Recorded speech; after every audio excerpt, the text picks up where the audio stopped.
An oak door cracked open just a hand's width. Inside the voice never rose. No cruelty.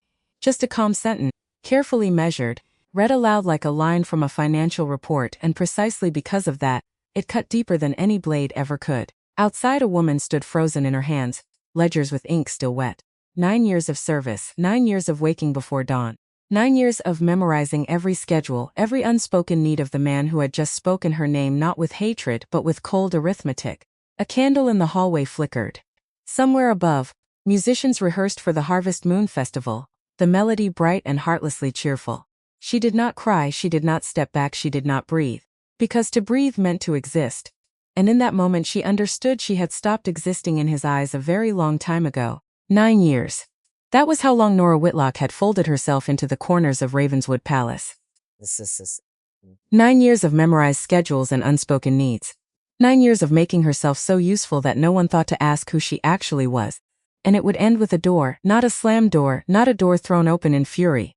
Just a door left half open, the way doors in old palaces always are, swollen with age, never quite fitting their frames. A door that let sound leak through like water through a cracked cup. She was standing on the other side of it when she heard her own name. Not spoken with cruelty. That was the thing she would remember later. Lying awake in a rented room 300 miles from here, it wasn't cruelty. It was worse than cruelty. It was calculation. Calm, reasonable, entirely without malice, King, Caskenvale said. Not sentiment. And Nora stood there, papers in her hands. Ink still wet on the top page. She did not move, because moving meant being heard. And being heard meant existing, and in that moment for the first time in 9 years, she understood that she had already stopped existing to him. She simply hadn't been told. That was where this story begins. Not with the leaving. With the moment she realized she already had. The council chamber of Ravenswood Palace sat at the end of the eastern corridor, behind 2 oak doors carved with wolves mid-stride, running towards something no one had bothered to paint. Nora had walked that corridor perhaps 4,000 times. She knew which floorboard groaned near the tapestry of the founding king. She knew which candle sconces guttered in a draught that came from nowhere anyone could ever find. She knew this palace the way a sailor knows a ship he has never once been allowed to captain.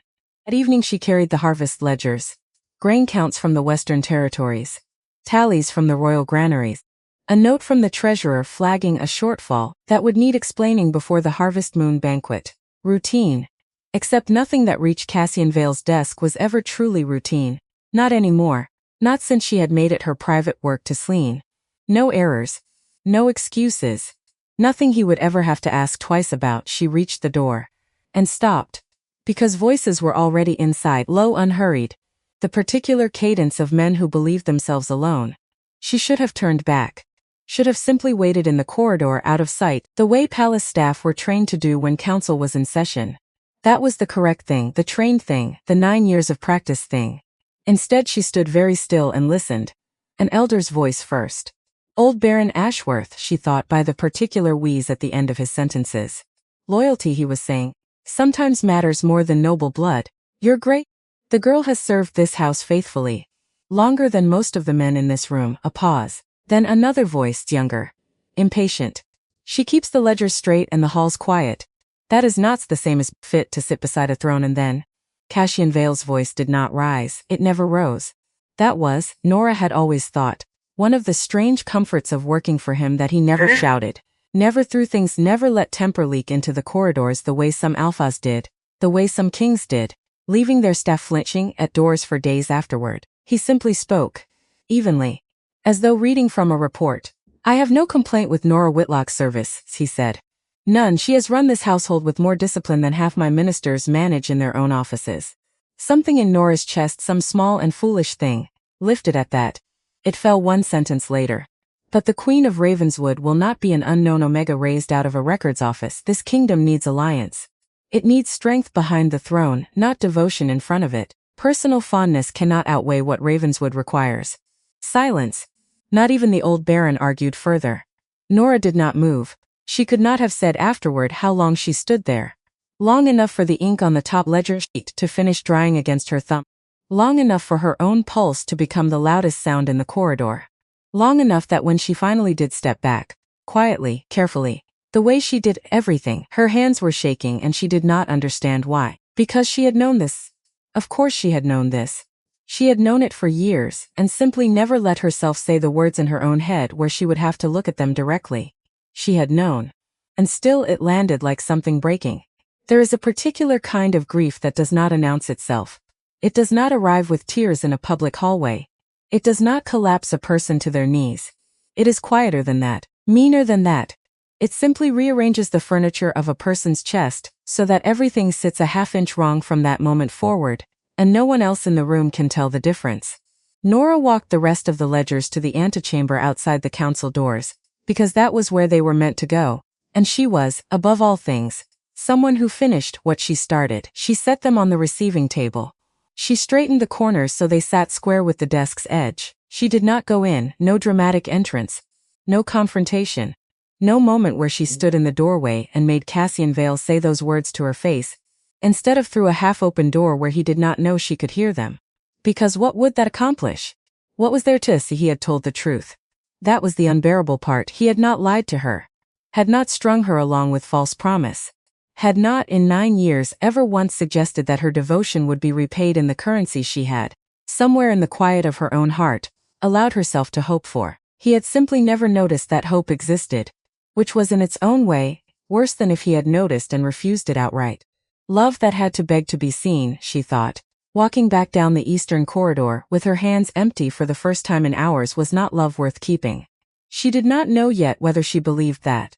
But she made herself say it, silently, the way a person repeats a phrase in a foreign language until it starts to sound like their own. The palace did not stop for her. Somewhere behind her a servant hurried past with an armful of banquet linens. Somewhere above her, musicians rehearsed for the harvest moon celebration. A bright cheerful melody utterly indifferent to the fact that something inside Nora Whitlock had just gone very quiet and very final. She finished her evening duties. Every one of them. The guest registry, the household accounts, 3 letters to neighboring territories that could not wait until morning. She left instructions clear and complete for every task scheduled across the coming month. Because if there was one thing 9 years had taught her, it was this. Nothing in this palace ran on hope, it ran on preparation, and she intended, for the very last time, to prepare it well. Only once, passing the library, did she let herself stop. The window there looked out over the palace gardens. Dark now, the hedges cut into shape some long-dead gardener had thought elegant. She had stood at that window more times than she could count. Had imagined, in the particular foolishness of youth, that never quite leaves a person even after the youth itself has gone, futures that were never going to happen. She looked out at the gardens one more time. Then she closed the shutters, gently, the way she closed everything, and went to pack. Her room was small, it had always been small. A narrow space above the staff quarters, closer to the kitchens than to anything resembling comfort, with a window that let in exactly 1 hour of good light each morning before the sun moved past the east wing and left her in shadow for the rest of the day. She had never minded. A room to Nora had only ever needed to be clean and orderly, and hers had always been both. She packed by candlelight, because lighting the larger lamp would have meant explaining, to anyone who noticed the glow beneath her door, why she was awake at this hour, doing something that looked very much like leaving. 2 dresses. Practical ones, wool for the cold, nothing that would mark her as palace staff to a stranger's eye. A coat that had belonged to her mother, older than Nora herself, patched twice at the elbow, warmer than anything the palace tailors had ever made for her. 3 notebooks, their spines soft from handling, filled with 9 years of careful observation. Supply schedules. Seasonal patterns. The small quiet mathematics of running a household of 400 people without anyone above her ever fully understanding how it was done. And her savings not much. Enough, she hoped, for a stagecoach ticket and perhaps 6 weeks of modest living beyond that if she was careful. She had always been careful. She sat at the small writing desk and pulled a single sheet of paper toward her. She did not know at first what to write. Not a confession. She would not give him that.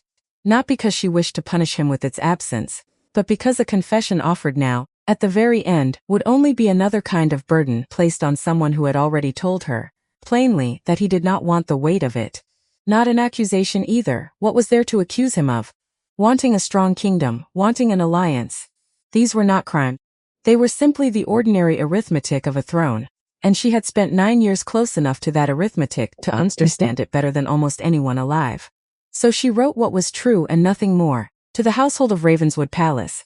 I am grateful beyond words for the years I was allowed to serve here. I hope the kingdom continues to prosper in every season for a very long time. I apologize for leaving without proper notice. The household ledgers are current through the month's end, and I have left instructions for the tasks that follow. Please do not trouble yourselves searching. I have simply gone to build something of my own. With gratitude, she stopped there. Her pen hovered above the space where a name might go, and something in her, the last small, stubborn hopeful thing, wanted to write his name above her own. Wanted some part of this letter to be for him specifically and not for the palace in the abstract. She did not do it. She folded the letter instead precisely into thirds and set it on the desk beside the extinguished candle and did not let herself read it again, because if she read it again she would soften it. And if she softened it, she would soften herself. And there was a very long road ahead of her tonight, and she needed more than anything to leave this room the same way she had lived in it, without asking anyone's permission to go.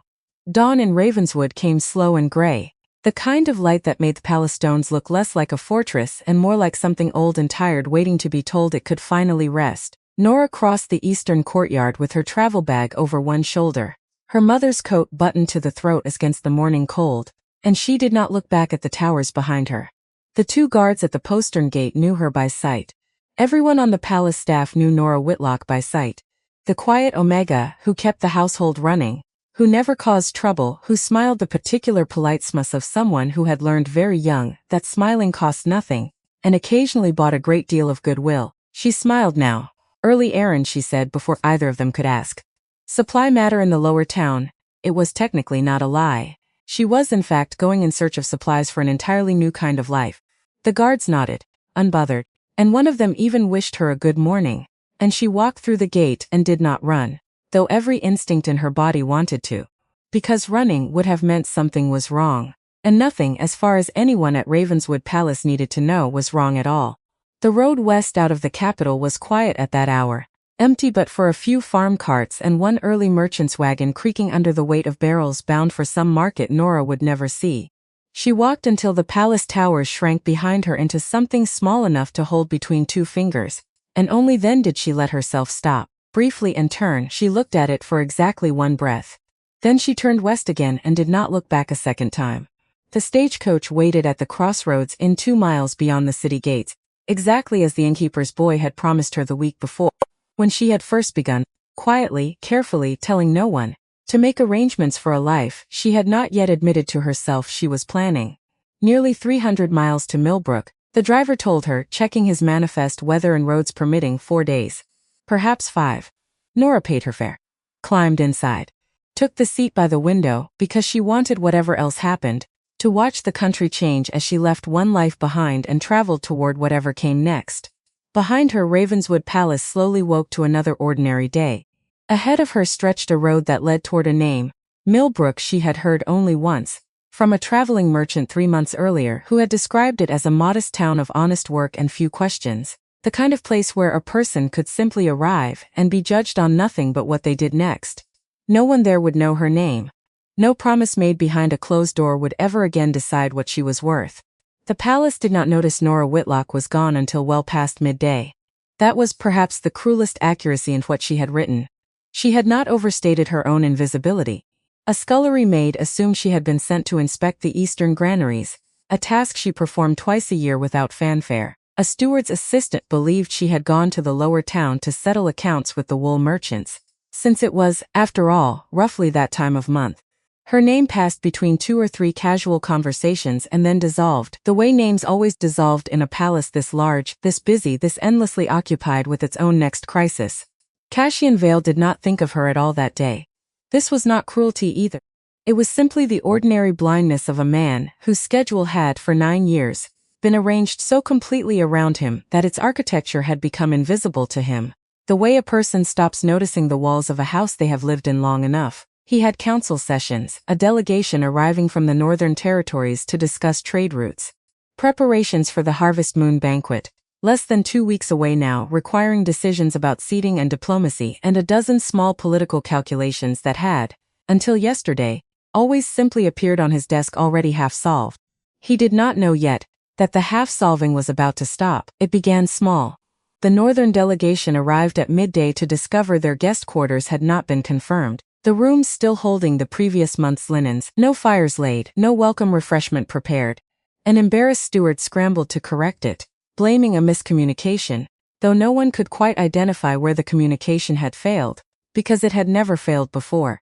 It had simply always silently been Nora who confirmed such things 3 days in advance, without anyone ever asking her to, without anyone ever thinking to check. By evening, the royal kitchens discovered they had received 2 duplicate orders of the same grain delivery, while an order for spiced wine, critical for the banquet, and requiring nearly 2 weeks to arrive from the southern vineyards, had never been placed at all. None of it, taken alone, was serious. Taken together, it was the first crack in something no one in the sachet understood had been holding an enormous weight in place. Cashin frowned at his desk that night, reviewing a report on the delegation's housing error, with more attention than the matter strictly deserved. Some small unease prickling at the back of his mind that he could not yet name. He was by nature a man who noticed patterns before he understood them. It was part of what made him a capable king. And some part of him, buried beneath council business and treaty drafts and the low simmering worry of a delegation he could not afford to offend, had already begun to sense that something in the machinery of his household had gone quietly, invisibly wrong. He did not yet think of Nora. He would. It would simply take 3 more days of small disasters before her name returned to him. Not as the woman who had overheard his words through a half-open door, as a question. Where is she? Where has she been? And beneath that question, though he did not know it yet, waited another one, larger and far more dangerous to the calm architecture of his life. What have I lost? The first 3 days of Nora Whitlock's new life were, in truth, almost entirely without event, and she found she did not mind that at all. The stagecoach rattled west through farmland, turning gold at the edges with early autumn, past towns whose she did not bother to learn, because they were not her destination, through one long uncomfortable night at a coaching inn where she shared a room with 2 other female travelers and slept, for the first time in 9 years, without a single palace bell scheduled to wake her at dawn. She woke anyway. Old habits did not leave quickly, but she lay there a moment in the gray Pradon light of an unfamiliar room and let herself simply notice the absence of obligation. No ledgers waiting. No schedule to confirm. No half-open door behind which someone might at any moment say something that would rearrange the furniture of her chest all over again. It was, she thought, the strangest kind of freedom. The kind that felt at first almost like grief because she did not yet know what to do with the space where 9 years of duty used to sit. Millbrook announced itself on the 4th afternoon with maple trees. Rows of them, lining the main road into town, their leaves just beginning to turn, gold bleeding into green at the edges in a way that made the whole street look, Nora thought, like something a careful hand had painted rather than something that had simply grown. Brick storefronts. A church with a modest white steeple. Farm wagons parked outside a general store, their drivers exchanging unhurried gossip about weather and harvest yields. No one turned to look at the stagecoach as it rolled in. That, more than anything, told Nora she had chosen correctly. A town large enough to hold opportunity, small enough not to notice or care that a stranger had arrived carrying one travel bag and nothing resembling a story anyone needed to hear. She stepped down into the dust of the main road and stood there a moment, travel bag in hand, watching the ordinary unhurried life of Millbrook move around her. No one knew she had once organized 9 years of a king's household. No one knew her name had, until 4 days ago, meant something to who would never think to look for her, to Millbrook. She was simply a young woman looking for honest work. She intended to become exactly that. She found the bookstore before she found anything else, drawn to it the way she had always been drawn to shelves of ordered things, spines aligned, categories sensible.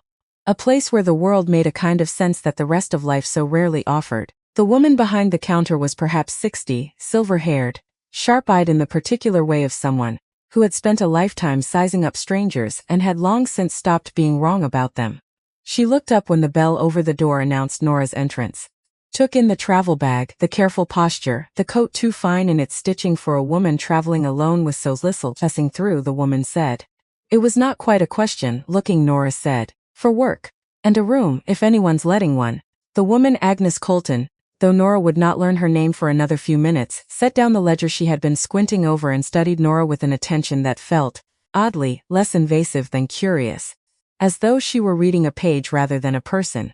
What kind of work? Anything honest? Nora set her bag down by the door, some instinct telling her this conversation deserved both hands free. I kept accounts for a long while, household management. Correspondence. I'm quick and I don't make the same mistake twice. Nesta's eyes flicked, briefly, to the ledger she'd just set down.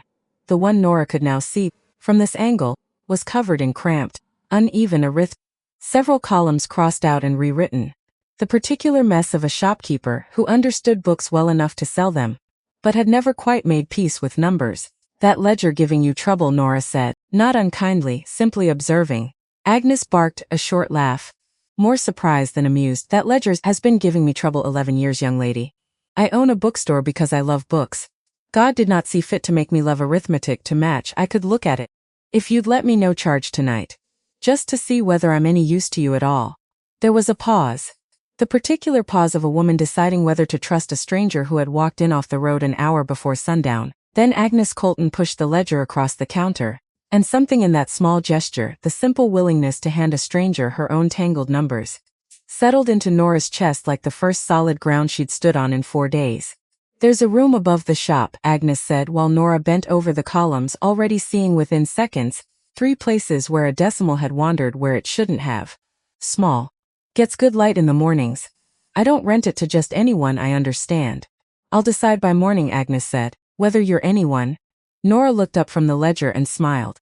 Not the practice palace smile she had worn for 9 years, the one that cost nothing and bought goodwill, but something smaller and quieter, born of the simple relief of being looked at as a stranger rather than as a role.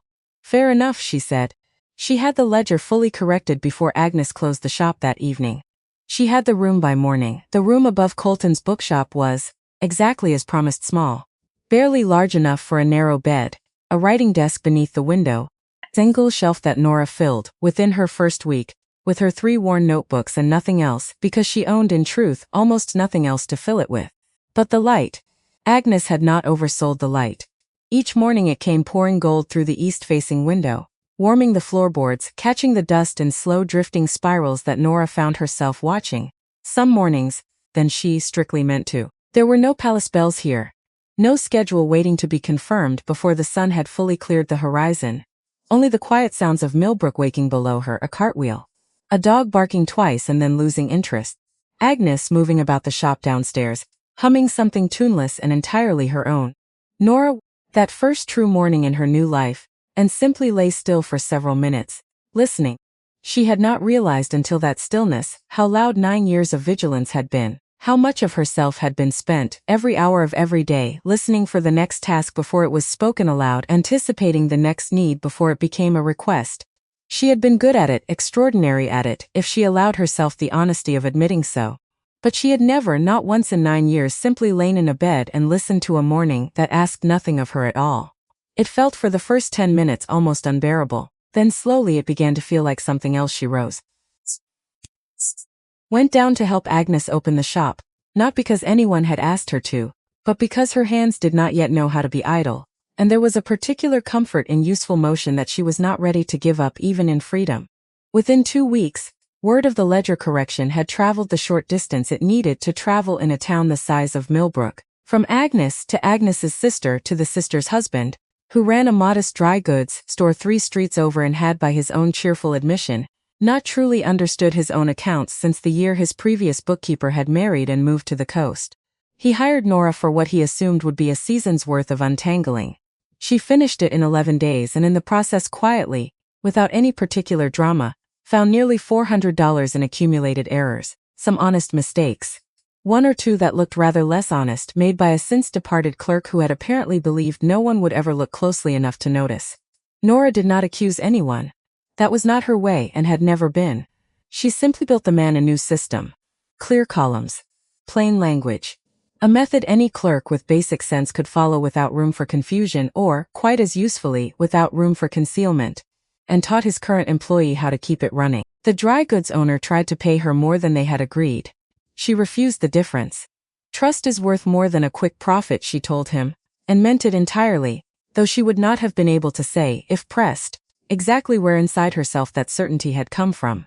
Perhaps 9 years of watching a palace run on invisible labor had taught her precisely what happened when trust was treated as expendable.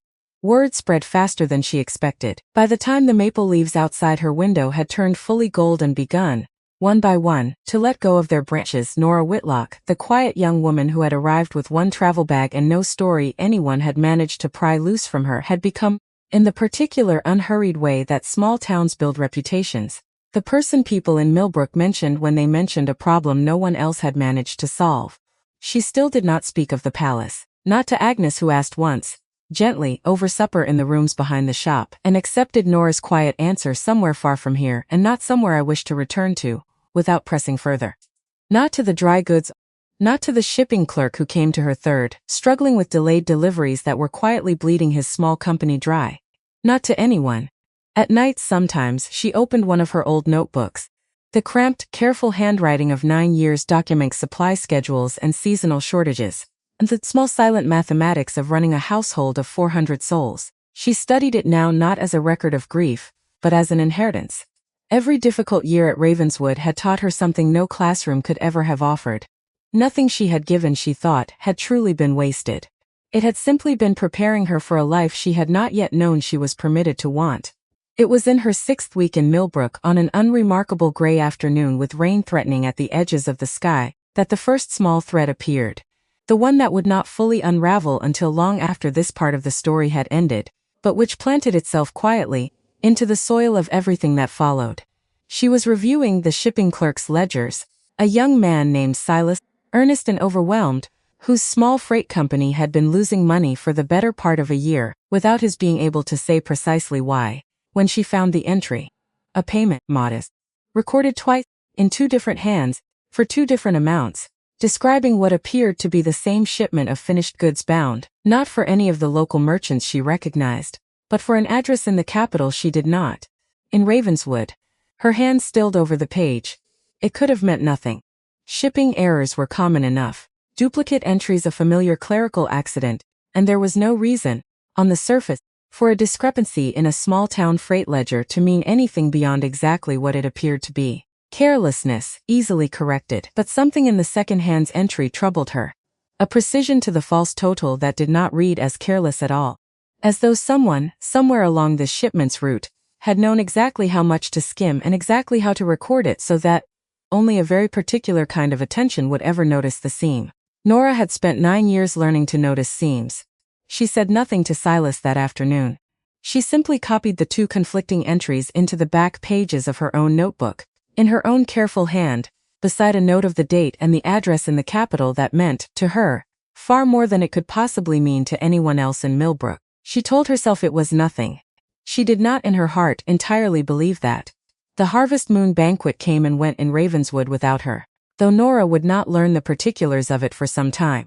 Would not know, sitting in her small room above Colton's bookshop that same week, that the spiced wine had arrived only 2 days before the celebration after a frantic and expensive last-minute correction. That the seating arrangement for the northern delegation had been redone twice. That Cassian Vale had stood at the head of his own banquet hall that night, greeting guests with the practiced ease of a king who had never once, in 9 years, had to think about whether the wine would arrive. He noticed the absence of ease now. He could not have said precisely why the evening felt subtly wrong to him. Smaller mistakes correcting themselves at greater cost, greater effort. A household that had once run like water, finding its own level now running like water forced uphill by hands that did not quite know the way. He found himself twice that evening, turning toward the door with some instinct to ask a question he could not finish forming, because the person who had always answered such questions before he finished asking them was not there to answer it.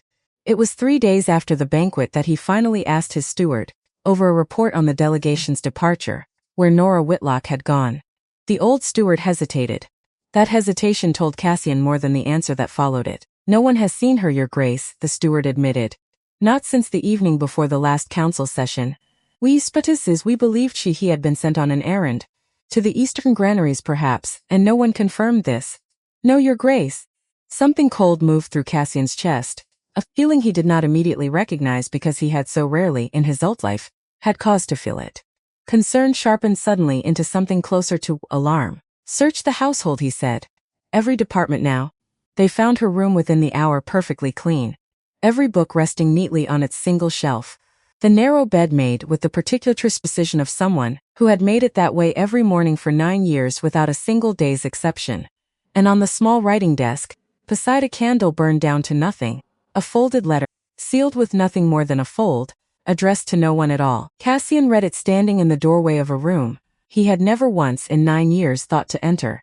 He read it once quickly the way a man reads a document he expects to be routine. He read it a second time, slower, and it was on the second reading that he noticed what would trouble him for a very long time afterward. There was no name at the top. Not his. Not the household steward's. Nothing but to the household of Ravenswood Palace. As though Nora Whitlock had already, in the writing of it, placed an invisible distance between everything she had once been, and whatever she intended to become beyond these walls.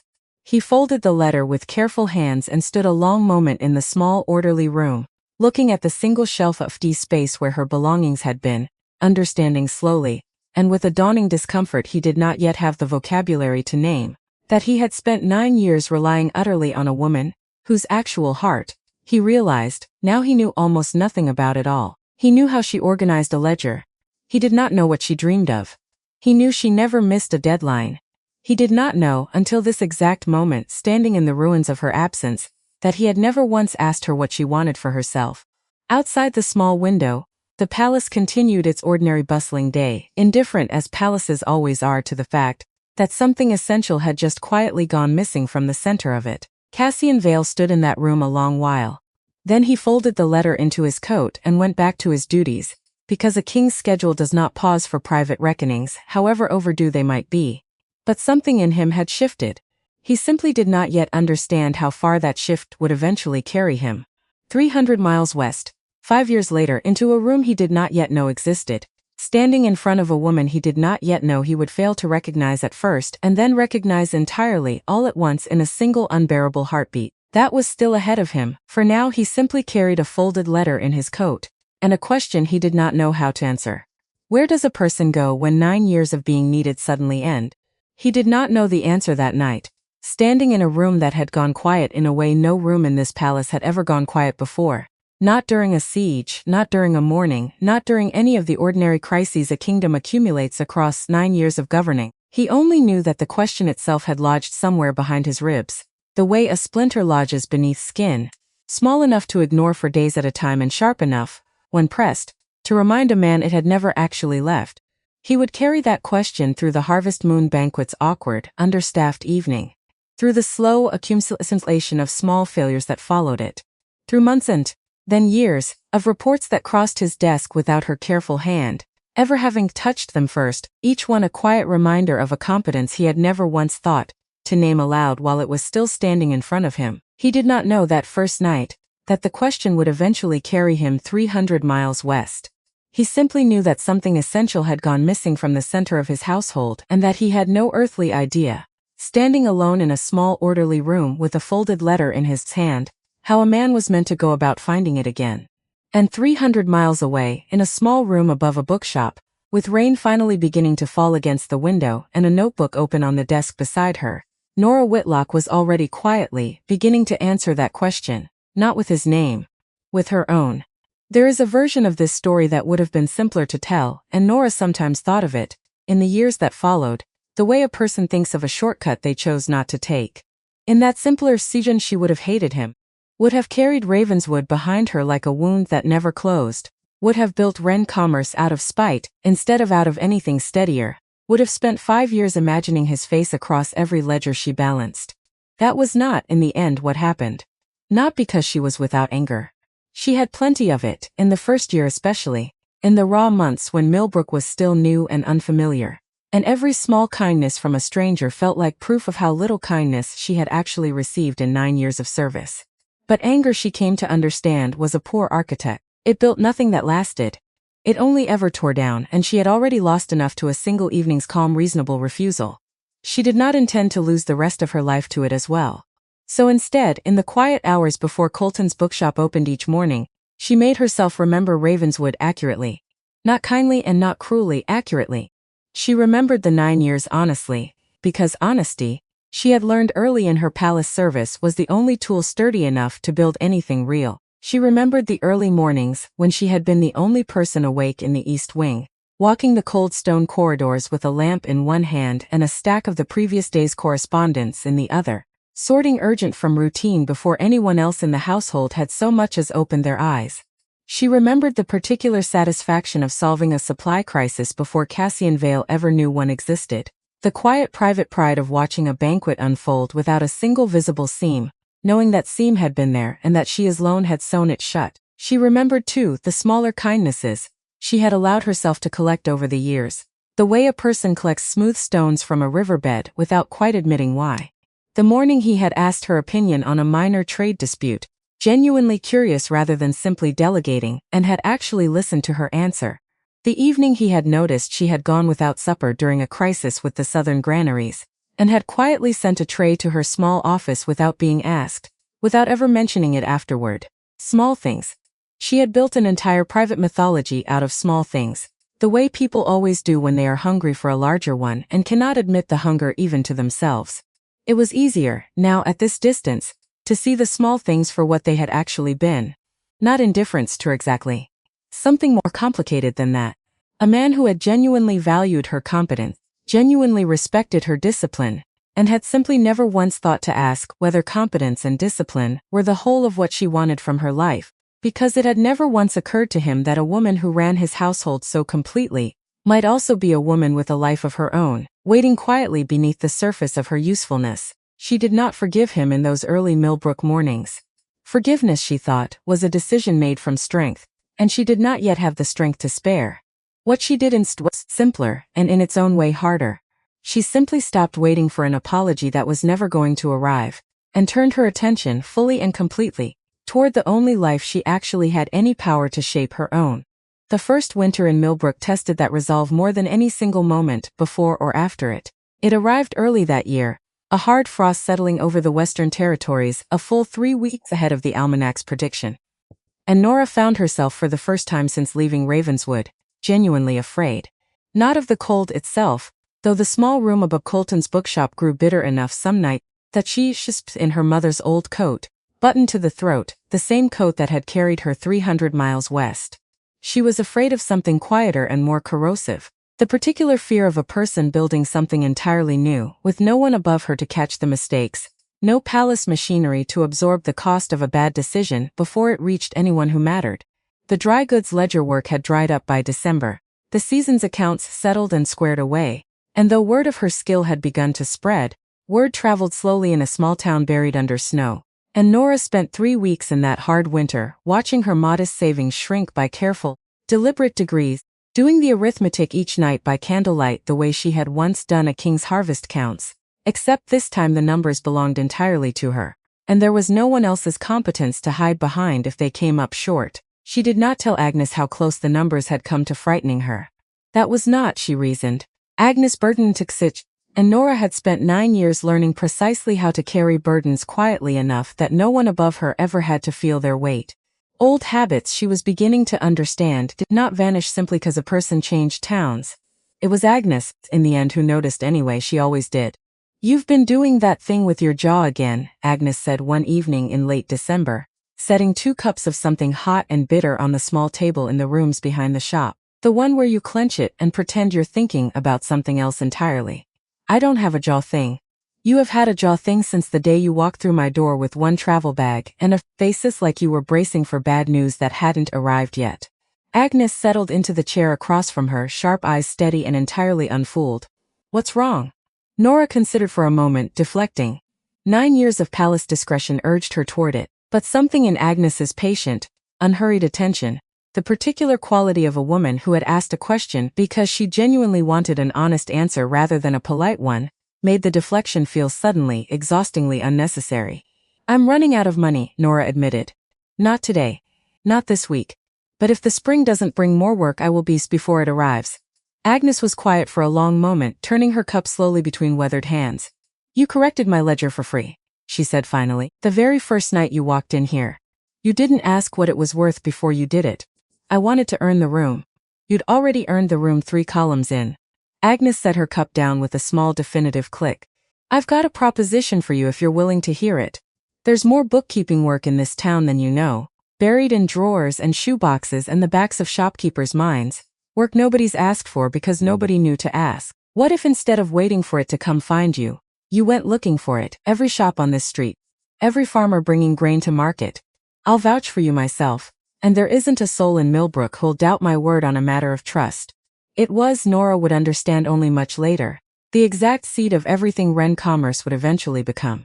Not a single dramatic vision arriving whole and complete, but a practical, unglamorous suggestion offered over 2 cups of bitter tea by a woman who had simply decided, without any particular ceremony, to believe in a stranger. Nora took the suggestion seriously, the way she took every serious thing seriously. She spent the following week walking Millbrook's frozen streets with her 3 notebooks tucked beneath her mother's coat, introducing herself to shopkeepers she had only nodded to in passing, offering the same simple proposal to each of them. "Let me look at your books. No charge the first evening. Just to see whether I'm any use to you at all." Not every shopkeeper said yes. Some were too proud or too suspicious of a stranger's motives or simply too settled in their own particular chaos to want it disturbed. But enough of them did, and by the time the frost finally broke in early March, Nora Whitlock had quietly become indispensable to 6 different businesses along Millbrook's main street, and the fear that had kept her awake through December had transformed, by slow and deliberate degrees, into something considerably closer to purpose. She did not forget that winter. In later years, when Wren Commerce had grown large enough to employ dozens, and the fear of a shrinking ledger had become a distant memory rather than a nightly companion, she made certain that every apprentice who came through her doors understood, plainly, that the network's entire foundation had been built on a woman's willingness to walk cold streets and ask strangers a simple, humble question: "Are you willing to let me help?" It was, she came to believe, the only question that had ever really mattered. 5 years change a face slowly enough that no single day announces it. They change a town faster than that if the town is willing. Millbrook, in the 5th autumn since Nora Whitlock stepped off a stagecoach, with 1 travel bag and no story anyone could pry loose from her, was not the same town it had been. The maple trees still turned gold along the main road, still let go of their leaves in the same unhurried spirals, but the storefronts had multiplied. A second dry goods store had opened, and thrived because the first no longer feared losing customers to careless bookkeeping. A cooperage. A saddler who had once worked alone now employed 3 apprentices. And at the corner of the square, where a derelict grain office had stood empty for as long as anyone could remember, a new building rose 2 stories high, brick and clean glass, with a modest sign above the door. Nora had chosen the name deliberately, and told almost no one why. A wren was a small bird. Plain. Easily overlooked.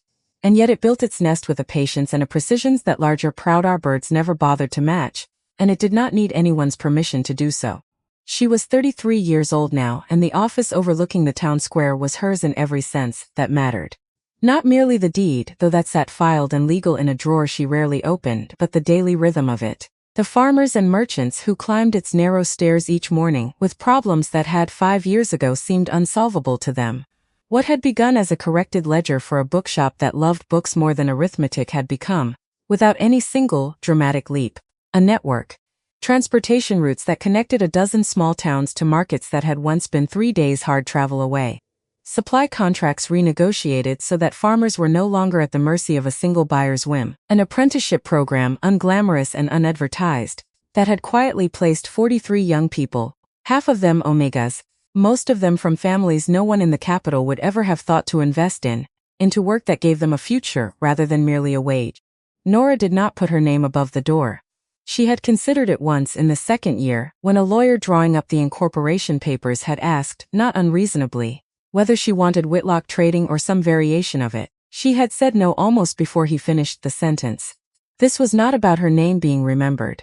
It was about the work outlasting her attention to it, the way a well-built bridge outlasts the engineer who designed it. That morning, she stood at the tall window of her office, watching the square below fill with the ordinary business of Tuesday wagons loading. A farmer arguing good-naturedly with a buyer over the price of autumn wheat. 2 of her own apprentices crossing the square with a satchel of contracts bound for the river port 3 miles east. Behind her, at the broad worktable that dominated the room, sat the week's correspondence. Reports from 6 different towns, a supply dispute in Farrow's Landing that needed her attention before Thursday. A young widow in one of the outlying farms who had written asking whether Wren Commerce might extend credit against next season's crop, a request Nora had already decided, reading it the night before, that she would grant. And beneath all of it, near the bottom of the stack, a report from her shipping manager that she had read twice already that morning, and did not yet fully understand. Delays 3 separate shipments in the past month, all bound through the same river route, all arriving late enough to cost Harper's partners real money. See spoiled goods. Missed market days. One furious letter from a grain merchant in Pharaoh's Landing who had lost a full contract because his shipment arrived 4 days behind schedule with no explanation Ren Commerce's own logistics could account for. 3 delays. Same route, no storms, no flooding, no broken axles reported by any of the drivers. Nora set the report down on the table and did not immediately pick up the next one. Because something about the pattern felt less like accident and more like intention. And she had learned a long time ago, in a palace 300 miles from here, exactly what it felt like when small failures began accumulating in a way that no single failure could explain on its own. Before Voss. Before any name attached itself to the pattern, there was a boy named Tobias Kern, and Nora sometimes thought that if anyone had ever asked her to explain, plainly, what Ren Commerce actually existed to do, she would have simply pointed them toward him. He had arrived at her office door in the 3rd year, 16 years old, and half-starved, the youngest of 6 children on a failing tenant farm 2 hours outside Millbrook, sent by his mother with nothing but a letter of introduction and a desperate, barely legible note asking whether the famous Miss Whitlock might have any use for a boy who was quick with sums, but had no family money for an apprenticeship anywhere respectable. Nora had read that letter twice, standing at her office window with the boy waiting nervously in the stairwell below, and had thought with the clarity that surprised her of her own arrival in this town years earlier. One travel bag. No story anyone needed to hear. Simply a request to be judged on what she did next rather than where she had come from. She hired him on the spot.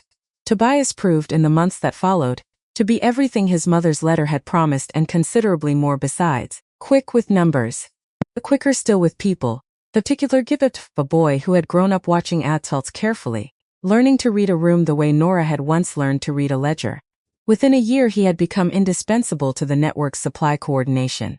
Within 2, Otis Farrow was quietly grooming him to take over an entire regional route, a responsibility no 16-year-old farm boy would ever have been trusted with anywhere else in the kingdom. Tenant stock or noble blood be damned. Nora watched him grow the way a person watches a tree they planted themselves with a particular fierce and private pride she rarely let show on her face.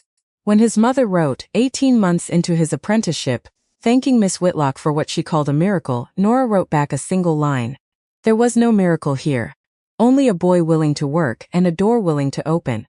Both things exist more often than the world admits. She kept that letter, and the dozen others like it that arrived over the years from grateful parents across the Western Territories, in the bottom drawer of her work table, beneath the ledgers, where she did not look at them often, but where she knew always exactly where to find them on the evenings when the work felt heavier than the reward.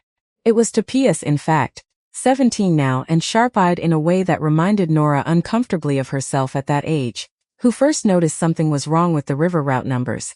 Weeks before Otis brought the pattern to her work table with any formal certainty. The Pharaoh's Landing manifest doesn't match the arrival log, he told her one evening, hovering in her office doorway with the particular nervous energy of a young man unsure whether he was about to be praised or dismissed for speaking up. Not by much. An hour here, 2 hours there. I checked the weather records. There wasn't a storm on any of the days it happened.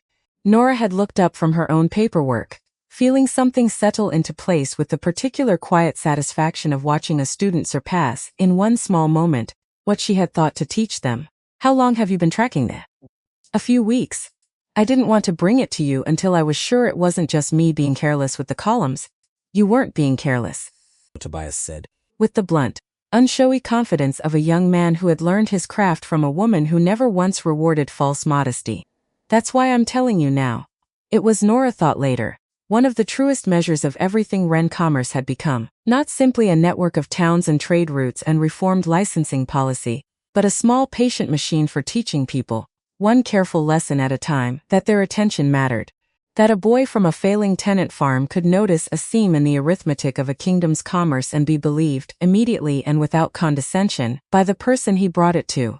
She thanked him properly, told him plainly that his instincts had likely saved the network weeks it could not afford to lose. And then she sat with his findings long after he had gone home for the evening, cross-referencing them against her own gathering suspicions, understanding with a settling certainty that the pattern he had noticed and the pattern beginning to trouble her own reports were the same pattern, seen from 2 different careful angles.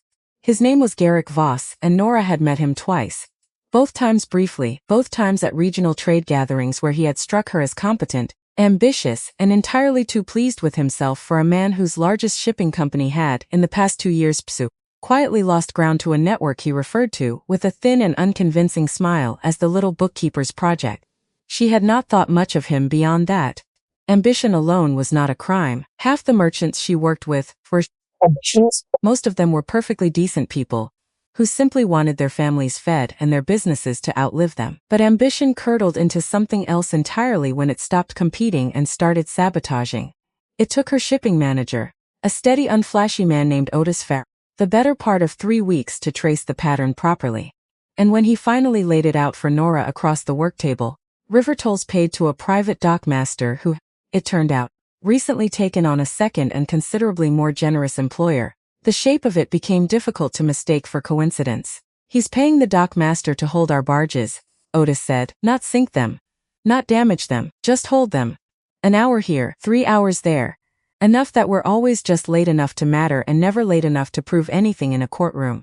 Nora sat very still, listening the way she had learned to sit still 9 years ago outside a half-open door. "How long has this been happening?" "Best I can tell, 2 months. Maybe longer. And Voss's own shipments through that same dock." Otis's mouth twisted, somewhere between a grimace and something close to admiration for the sheer nerve of it. "Never delayed." Not once. Nora looked down at the report on the table, at the neat columns of dates and delays Otis had assembled, and felt something settle in her chest that was not quite anger and not quite fear. Some steadier, colder cousin of both. "He's not trying to compete with us," she said slowly. "He's trying to make our partners doubt us. Bleed us slowly enough that no one notices the wound until it's already fatal." "That'd be my read too." "Get me everything," Nora said. "Every delay, every date, every dock record you can lay hands on without breaking a law to get it. If Garrick Voss wants a quiet war, I intend to be very, very good at documenting it." Otis almost smiled. She did not smile back. Because some part of her, the part that had spent 5 years building something entirely her own, brick by careful brick, out of a town that had never once asked her to explain her past, understood, with a clarity that settled over her like cold water, that this was no longer simply a business rivalry. Someone wanted Ren Commerce weakened. She intended to find out why. The investigation that followed occupied the better part of 2 months, and Nora conducted most of it herself in the evenings, after the ordinary business of the office had wound down, and the square outside her window had gone dark and quiet. She was good at this. 9 years of palace ledgers had taught her to read a document the way a tracker reads broken grass. Small things. Things that meant nothing alone. Things that laid side by side told a story no single page could tell. She began with the dock records Otis had gathered, cross-referenced them against Voss Shipping's own public filings, which, being a man who believed himself clever rather than careful, Garrick Voss had never bothered to disguise particularly well. Payments to the dockmaster, routed through a third party. A small holding company registered under a name that meant nothing to Nora at first. Blackthorn Provisions. She wrote the name down in the back pages of her notebook, beside the entry from 5 years earlier that she had never quite let herself forget. A shipment discrepancy in Silas Pratt's freight ledgers. A payment recorded twice in 2 different hands bound her for an address in Ravenswood she had not recognized. She had not thought of that old entry in years. She thought of it now. Because when she finally traced Blackthorn Provisions back through 2 more layers of holding companies, an evening's work that left her eyes aching and her tea gone cold twice over, the name she found sitting quietly at the center of it, filed in a registry document from the capital that Otis had obtained through a contact who owed him a favor, was not Garrick Voss at all. It was Duke Alaric Graves. Nora sat back from the work table and stared at the paper for a long moment, feeling something cold and clarifying move through her. The particular sensation of watching a shape she had only half perceived finally resolve into focus. She knew the name. Everyone who had ever served in Ravenswood Palace knew the name. Duke Graves, one of the kingdom's most powerful nobles, a man whose family had sat close to the throne for 3 generations, whose daughter had been, in the years before Nora left, quietly discussed in council circles as precisely the kind of alliance a king in need of strength was expected to make. Lady Isadora Graves. The name from that terrible evening 5 years ago returned to her now with a force she had not expected. The Queen of Ravenswood will not be an unknown Omega. And Nora understood, sitting alone in her office with the lamp burning low and the town square dark and silent below her window, that the threads she had assumed were separate were, in fact, one single thread, pulled taut across 5 years at 300 miles. Garrick Voss was not fighting Ren Commerce because he resented its success. He was being paid to. And the money paying him traced back to a man whose daughter had once been the reason, or part of the reason, or his excuse for the reason, that Nora Whitlock had walked out of a palace before dawn and never once looked back. The following week, a second thread surfaced, and this one troubled her more than the first, because it reached further than a single shipping dispute in a single small town. It arrived, unremarkably enough, in the form of a trade bulletin. A routine circular distributed to regional comms offices across the Western Territories, detailing changes to the kingdom's transport licensing requirements. Nora read such bulletins as a matter of course, the way a captain reads weather reports, and had over 5 years developed an instinct for which paragraphs mattered, and which were simple bureaucratic housekeeping. This one did not read as housekeeping. Buried 3 pages in, past language dense enough that most readers would have skimmed straight through it, sat a new licensing fee structure for independent transport networks operating across more than one territorial boundary. Networks exactly like Ren Commerce. The fee itself was not enormous. That was, Nora realized reading it a second time and then a third, precisely the cleverness of it. Not large enough to draw outrage, not small enough to be meaningless. Structured, instead, to weigh most heavily on exactly the kind of small independent alliance Ren Commerce represented, while barely touching a company the size of Voss Shipping, whose single territory operations fell below the new threshold entirely. She checked the signature authorizing the bulletin. Ministry of Trade acting under royal seal. Which meant, whatever else was true, that somewhere on a desk in Ravenswood Palace this policy had crossed Cashinvale's own hand before it became law. Nora sat with that fact for a long moment, turning it over the way she turned over any uncomfortable truth. Carefully. Without flinching. She did not believe, not fully not yet, that Cashin had written this policy himself with Ren Commerce in mind. He did not know Ren Commerce existed. He did not, she was fairly certain, know that the quiet Omega who had once organized his household 5 Arjutes was the same woman whose name did not appear anywhere on the company's public records. But someone close to him had written it. Someone had shaped a piece of royal policy narrow enough, specific enough, cruel enough in its precision, to strangle networks like hers slowly and visibly, one licensing fee at a time. And had done so under a seal that made it look, to anyone who did not know better, like the simple ordinary business of governing a kingdom. Nora pulled a fresh sheet of paper toward her, and began, for the first time in 5 years, to write a letter addressed not to a merchant, not to a farmer, not to anyone in Millbrook at all. She met Isadora Graves for the first time on a wet afternoon in early spring, at a regional trade summit in Farrow's Landing that Nora had attended reluctantly, because 6 of her partner towns had representatives there, and someone from Ren Commerce needed to be present to speak for the network's interests. She had not expected to encounter the daughter of the man she now suspected of trying to dismantle her life's work. Isadora Graves did not look at first glance like the portrait Nora had built of her in her own mind. What Nora found instead, standing near the edge of the summit hall's crowded reception, was a woman perhaps 5 years younger than herself, elegantly dressed but visibly uncomfortable in the crowd, holding a glass of wine she did not appear to be drinking, watching the room with the particular wary alertness of someone accustomed to being observed rather than heard. They were introduced by a mutual acquaintance, a merchant from the Eastern Territories, who knew neither woman's full history and could not have guessed her, from the polite exchange of names, the weight sitting quietly beneath it. Ren Commerce, Isadora repeated, when Nora's name and title were given. Something flickered behind her eyes. Recognition, Nora thought, or perhaps simple professional interest. I've read a great deal about your network. My father speaks of it often. Nora kept her expression perfectly level. 9 years of palace training had taught her, if nothing else, how to give away exactly as much as she chose to give away and not one flicker more. Does he? She said. I hope favorably. Something crossed Isadora's face then. Quick, complicated, gone almost before Nora could name it. Not always, she said carefully. Though I confess I've never fully understood why. It seems to me your work has done a great deal of good for a great many people who had very little of it before. May I ask you something direct, Lady Graves? Isadora's mouth curved faint and a little wry. People rarely do, please. Your father's business interests. Do you know them well? The question landed with more weight than its plain words carried, and Nora watched it land. Watched Isadora's posture shift. Watched something guarded and tired settle over her features. Better than he would like, Isadora said quietly after a pause. Why do you ask, Miss Whitlock? Nora considered for a long moment how much to say.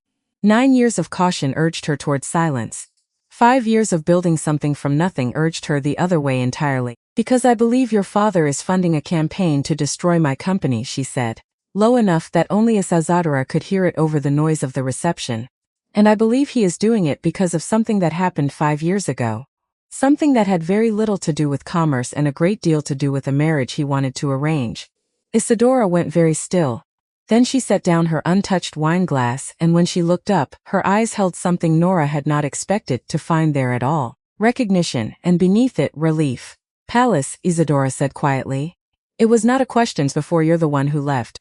How do you— 'Cause I was the marriage my father wanted arranged, Isadora said, and something bitter and tired moved through her voice. I have heard this story from his side of it more times than I can count, Miss Whitlock. I did not know until this exact moment that the Omega he speaks of with such contempt built all of this. She gestured faintly toward the window, toward the summit hall full of merchants and farmers whose lives Ren commerce had quietly reshaped. I think we have a great deal to discuss. And I do not think either of us should be having this conversation in the middle of a room full of my father's business associates. They found a private alcove off the main hall, a narrow room ordinarily, for exactly this kind of quiet negotiation between merchants who did not wish to be overheard. Isadora closed the door behind them with the particular care of someone checking, out of long habit, that no one had followed. My father, she said, once they were seated, has spent 5 years believing that a king's rejected servant vanished into obscurity and stayed there. He speaks of you, when he speaks of you at all, as a cautionary tale. Proof that sentiment has no place near a throne. And yet you knew exactly who I was the moment I mentioned Ravenswood. Because I was in the room, Miss Whitlock. Not the council chamber. I was never permitted that close to actual politics, that's whatever my father might have wished, but the arrangement itself. The negotiations. I have spent 5 years hearing my own marriage discussed as a matter of trade policy, as though I were a shipment to be scheduled rather than a person to be asked. You were never consulted, Nora said quietly. I was informed. Isadora correct, with a thin, humorless smile. There is a difference, though my father has never once acknowledged it. King Vale, to his credit, never pursued the arrangement with any particular enthusiasm. I don't believe he wanted it any more than I did. But my father wanted it enough for several people, and men like my father rarely let go of a plan simply because the two people at the center of it show no interest in it. Nora sat with that for a moment, feeling the shape of 5 years reassemble itself around a piece of information she had never possessed. He wasn't choosing you, she said slowly. Not really. He was refusing me. And your father simply made himself useful to that refusal, Isadora finished. Yes. I've had 5 hours to think about the shape of it, Miss Whitlock. My father did not need King Vale to want the marriage. He needed only for the alternative to become impossible. And an Omega with no title, no family fortune, no political weight behind her, that was always going to be the easiest alternative to remove. He arranged for me to hear it, Nora said quietly. It was not quite a question. Isadora's expression did not change, but something in her stillness answered, while Forspur did. I don't know that for certain. I have no proof of that particular claim. And I would not want to hand you a certainty I cannot but I know my father's methods well enough to say it would not surprise me. He has never in his life relied on persuasion when patience and positioning would do the work more quietly. Why are you telling me this? Nora finally asked. You could have said nothing. Isadora was quiet for a moment, looking down at her hands. Because I am tired, Miss Whitlock, of being a piece on my father's board without ever once being consulted about the game. And because I think, if what you suspect about the shipping delays in the licensing bulletin is true, you are not the only person my father is willing to sacrifice for his own advancement. I would like for once in my life to be on the side of the person building something rather than the side of the man tearing it down. Then I think, Nora said slowly, we should find out exactly how far this goes. Together if you're willing. Isadora Graves held out her hand. I'm willing. I believe I have been waiting 5 years for someone to ask. What followed was not swift. Truth, this carefully bertite didn't surface in a conversation, however honest. But Isadora Graves had access that Nora did not to her father's private ledgers, which he guarded as carefully as any king guarded a treasury, but to something nearly as useful, the ordinary domestic knowledge of a household, the small overheard fragments of conversation that a daughter absorbs across a lifetime without ever quite meaning to. Over the following 2 months, in letters carried by couriers Isadora trusted and Nora paid generously to keep discreet, a fuller picture assembled itself. Duke Graves had not simply funded Garrick Voss's sabotage campaign out of spite. He had done so, Isadora's careful listening revealed, because Ren Commerce's growing influence across Western territories had begun. in the past year to threaten something considerably larger than a single shipping rivalry. A proposed expansion of Graves' family trade interests into precisely the region Nora's network had spent 5 years quietly stitching together into something too well organized, too transparent, too resistant to exactly the kind of quiet extraction Duke Graves had built his fortune upon. He believes the Western Territories are simply waiting for someone ambitious enough to organize them properly, Isadora wrote, in one letter that Nora read 3 times before setting it down, her hands unsteady in a way she was not accustomed to allowing them to be. He does not appear to understand or does not care to understand that you have already done precisely that, without extracting a single coin more than fair value from a single farmer or merchant in the whole network. I believe this offends him nearly as much as it threatens him. He cannot conceive of profit that does not come at someone's expense. There was in the letter's final paragraph a piece of information that changed the shape of everything that followed. There is worse than sabotage, Miss Whitlock, though I hesitate to commit it fully to paper even in a letter I trust. Voss has not only delayed your shipments. He has been quietly collecting information, financial records, personal correspondence, the names and circumstances of merchants who owe your network debts they cannot easily repay. I believe my father intends this not merely as competitive pressure but as leverage. A way to force certain merchants to abandon Ren commerce and align with Voss shipping instead, under threat of exposure. I do not have proof sufficient for a courtroom. I have enough, I think, to tell you where to look. Nora sat with that letter for a long time after reading it, the office around her gone quiet and dark, the square below emptied for the night. She thought of Silas Pratt, 5 years ago, overwhelmed and honest and simply in need of someone to untangle his ledgers. She thought of the widow at the outlying farm who had written, asking whether Ren Commerce might extend her credit against a season's crop. She thought of 43 apprentices who had been given, for the first time in their lives, a future that did not depend on someone else's mercy. This would have to be answered in the open, in front of the one audience large enough, and powerful enough, to make Duke Graves's methods matter to someone other than Nora Whitlock. Word reached her 3 weeks later that the Royal Economic Development Summit would convene that spring in Ravenswood itself, the first gathering of its kind, organized to strengthen cooperation between the Crown and the independent commercial cliques that had begun, in recent years, to reshape the kingdom's economy from its edges inward. Ren Commerce Alliance was named, 3 paragraphs into the circular, among the organizations invited to send a representative. Nora read the invitation twice, standing at her window with the letter in one hand, watching the ordinary Tuesday business of Millbrook Square continue below her. 5 years since she had walked out of Ravenswood Palace before dawn, certain she would never again have reason to stand inside those walls, and now the Crown itself was inviting her back, not as the woman she had been, as the founder of a network that had, in 5 years, done more to strengthen the Western Territories than a decade of royal policy had managed on its own. She sat down at her work table, drew a fresh sheet of paper toward her, and began this time to write with purpose rather than uncertainty.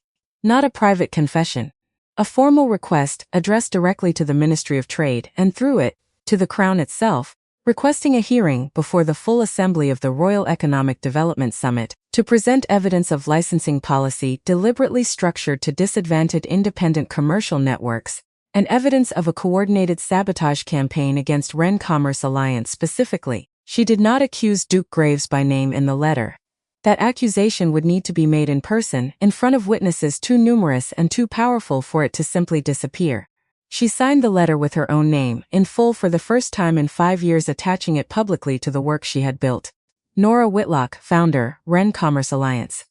She sealed it before she could allow herself to reconsider, and gave it to her fastest courier the following morning, with instructions to place it directly into the hands of the Ministry of Trade's regional office, and to accept no assurance short of a written receipt confirming it had been received. She was going back to Ravenswood. Not as the woman who had left it, as the woman it had never once thought to look for. Agnes, older now, silver hair gone fully white, still kept the bookshop below, though she had long since handed most of the daily running of it to a niece who had come to help and simply never left. She and Nora still shared supper most evenings in the rooms behind the shop. It was over one such supper, in the 3rd week after the letter was sent, that Nora finally told her the shape of what was coming. The sabotage. Voss. Blackthorn provisions. Isadora. The summit and the hearing she requested. She did not retell the whole of the palace years. Agnes had heard that part long ago in fragments over 5 years of quiet evenings. She simply laid out what was new, what was ahead, what she was walking back into. When she finished, Agnes sat for a long moment saying nothing, her weathered hands folded on the table between them. "You built all this," Agnes said finally, gesturing in a way that somehow encompassed the whole town beyond the window, "out of a broken heart and one travel bag. I don't imagine a duke with a fortune and a bad conscience is going to be the thing that finally knocks you down."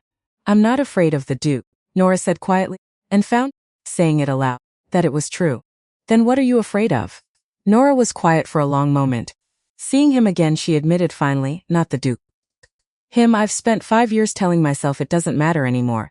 And in 3 weeks, I'm going to walk into a hall full of people, and he is going to be sitting at the head of it. And I don't actually know, after everything, whether I've become someone who can stand in front of that and feel nothing." Agnes considered this for a long moment, her sharp old eyes studying Nora with the particular clarity of a woman who had over 5 years come to know her better than perhaps anyone alive. "You don't need to feel nothing," she said finally. "You just need to walk in there knowing exactly what you built, and exactly what he didn't. The rest will take care of itself."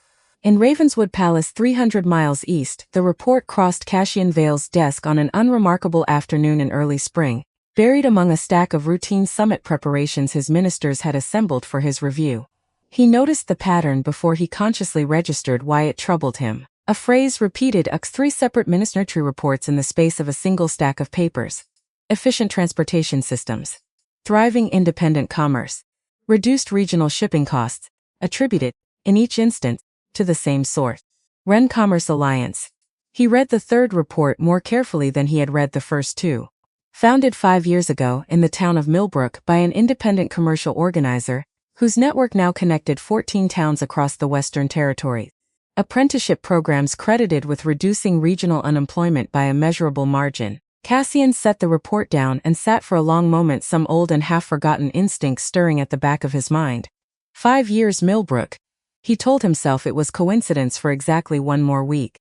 Then the 4th report arrived, a detailed profile prepared for the upcoming summit, listing the founder of Ren Commerce Alliance by name, quoted from an interview one of the ministry's economists had conducted with several of Millbrook's local merchants. "She arrived here with almost nothing," one merchant was quoted as saying. "Corrected a ledger for a bookshop owner within a single evening. Never once asked for more credit than she'd earned." And beneath the quote, in the ministry's own formal language, the name Cassian had in some quiet unacknowledged corner of himself, already known he would find. Nora Whitlock, founder. He sat with the report open on his desk for a long time. When he had time to examine his own behavior, he was a king. He feared every resource a man could want to simply summon information, to send a private letter, to arrange a conversation before the summit ever convened. He did none of it. Some part of him understood that he had already forfeited the right to arrange this meeting on his own terms. He had spent 5 years failing to seek her out when it would have cost him nothing but pride to try, so he waited. And 3 days before the summit was to convene, a formal letter arrived at the Ministry of Trade's central office, addressed to the Crown, requesting a hearing before the full assembly of the Royal Economic Development Summit. The letter was signed in full in a hand Cassian recognized instantly. Nora Whitlock, founder, Ren Commerce Alliance. He read the letter standing in the same private study where, 5 years earlier, he had folded a very different letter into his coat and carried it back to his duties, understanding only dimly at the time what he had lost. This letter carried no gratitude, no apology for leaving without proper notice. This letter of somewhat an institutional intent to defend it, Cassian said, and felt, reading it, something he had not expected to feel at all. Pride, sharp, personal, entirely undeserved given his own 5 years of silence, and he knew it was undeserved even as he felt it. He also felt beneath the pride something considerably colder, because the letter's second demand sat uncomfortably close to a memory he had not yet fully examined. A trade bulletin, some months past, bearing his own seal, that he recalled approving in the ordinary busy rush of a council session, trusting, as he trusted 100 such documents each year, that the ministers who drafted it had done so in good faith. He pulled the file. It took him the better part of an hour to trace the bulletin's language back to its origin, a policy draft submitted 3 months earlier by a minister whose appointment, he now recalled with a discomfort that deepened with every passing minute, had been quietly recommended to him by Duke Alaric Greygraves. He would grant the hearing. He understood now, no honest choice but to grant it. Not merely because a formal request from an organization as significant as Ren Commerce Alliance could not simply be refused without consequence, but because some part of him, 5 years overdue, understood that he owed this woman a hearing far more personal than the formal one she had requested. The morning Nora left for Ravenswood, the maple trees along Millbrook's main road had not yet begun to turn, still holding their full deep summer green against a sky scrubbed clean by an overnight rain. Otis Farrow would manage the daily operations. Isadora, in careful coded correspondence over the past 3 weeks, had continued supplying fragments of evidence enough, combined with Nora's own patient documentation, to build a case she believed could withstand even a Duke's considerable resources to discredit it. She packed lightly. A single traveling case, practical and unremarkable, though considerably better made than the bag she had carried out of Ravenswood 5 years earlier. Agnes walked her to the stagecoach that morning, silent for most of the short distance, until they reached the crossroads where 5 years earlier a much younger and far more uncertain Nora had first climbed aboard a coach bound for an unfamiliar town. "You know," Agnes said, studying her with the particular sharp affection of 5 years accumulated trust, "you walked away from that palace once already." "You don't owe it anything, I know," Nora said. "Then why go?" "Because there are 43 apprentices depending on Ren Commerce still being here in another 5 years," she said finally. "Because there's a widow whose credit I extended who deserves a network stable enough to honor it. Because Adora Graves risked her own family's fury to help me build a case, and I won't let that risk go to waste." She paused. "And because some part of me needs to walk into that hall and let them see plainly exactly what they lost the day they zazont worth keeping." Agnes studied her for a long moment, then nodded, satisfied. "Go on then," she said. "Don't let them see you flinch." The stagecoach rolled east that morning, carrying Nora Whitlock back toward a city she had once fled before dawn, 300 miles of familiar road unwinding now in reverse. Each mile carrying her not away from the life she had built, but toward the moment when that life would finally publicly have to answer for itself. She knew with a certainty 5 years in the making exactly what she was bringing with her: evidence, allies, a network built on trust rather than extraction, and a name that for the first time in 5 years she intended to say aloud in front of the one man who had once believed it wasn't worth remembering. Ravenswood announced itself the way it always had. Not gradually, the way Millbrook's maple trees announced autumn, but all at once, around a bend in the road where the hills opened and the capital simply appeared. Spires and stone walls catching the late afternoon light, like something built to be seen from a great distance and never quite approached. Nora had forgotten how it did that. 5 years of telling herself the memory had dulled. And then the stagecoach rounded that bend, and the whole city rose up golden gray against the sky, and something in her chest tightened so fast and so completely, that for one dizzying moment she forgot entirely how to breathe correctly.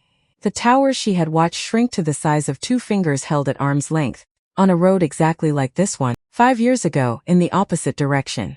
And now they were growing larger instead of smaller. Nora sat very still in her seat, hands folded in her lap, the way she had taught 43 apprentices to breathe when a ledger overwhelmed them in. Slow. Count the columns. Find the error before you panic. This was not a ledger. This was a city that had once decided quietly and without cruelty that she was not worth keeping, which was, she reminded herself, precisely why she was here. Not anymore. To stand in front of that city and every powerful person side it and show them, plainly, exactly what they had let walk out the gate. The coach rolled through the outer gates as the sun dropped low enough to paint the western walls amber. Guards Nora did not recognize waved the vehicle through without a second glance.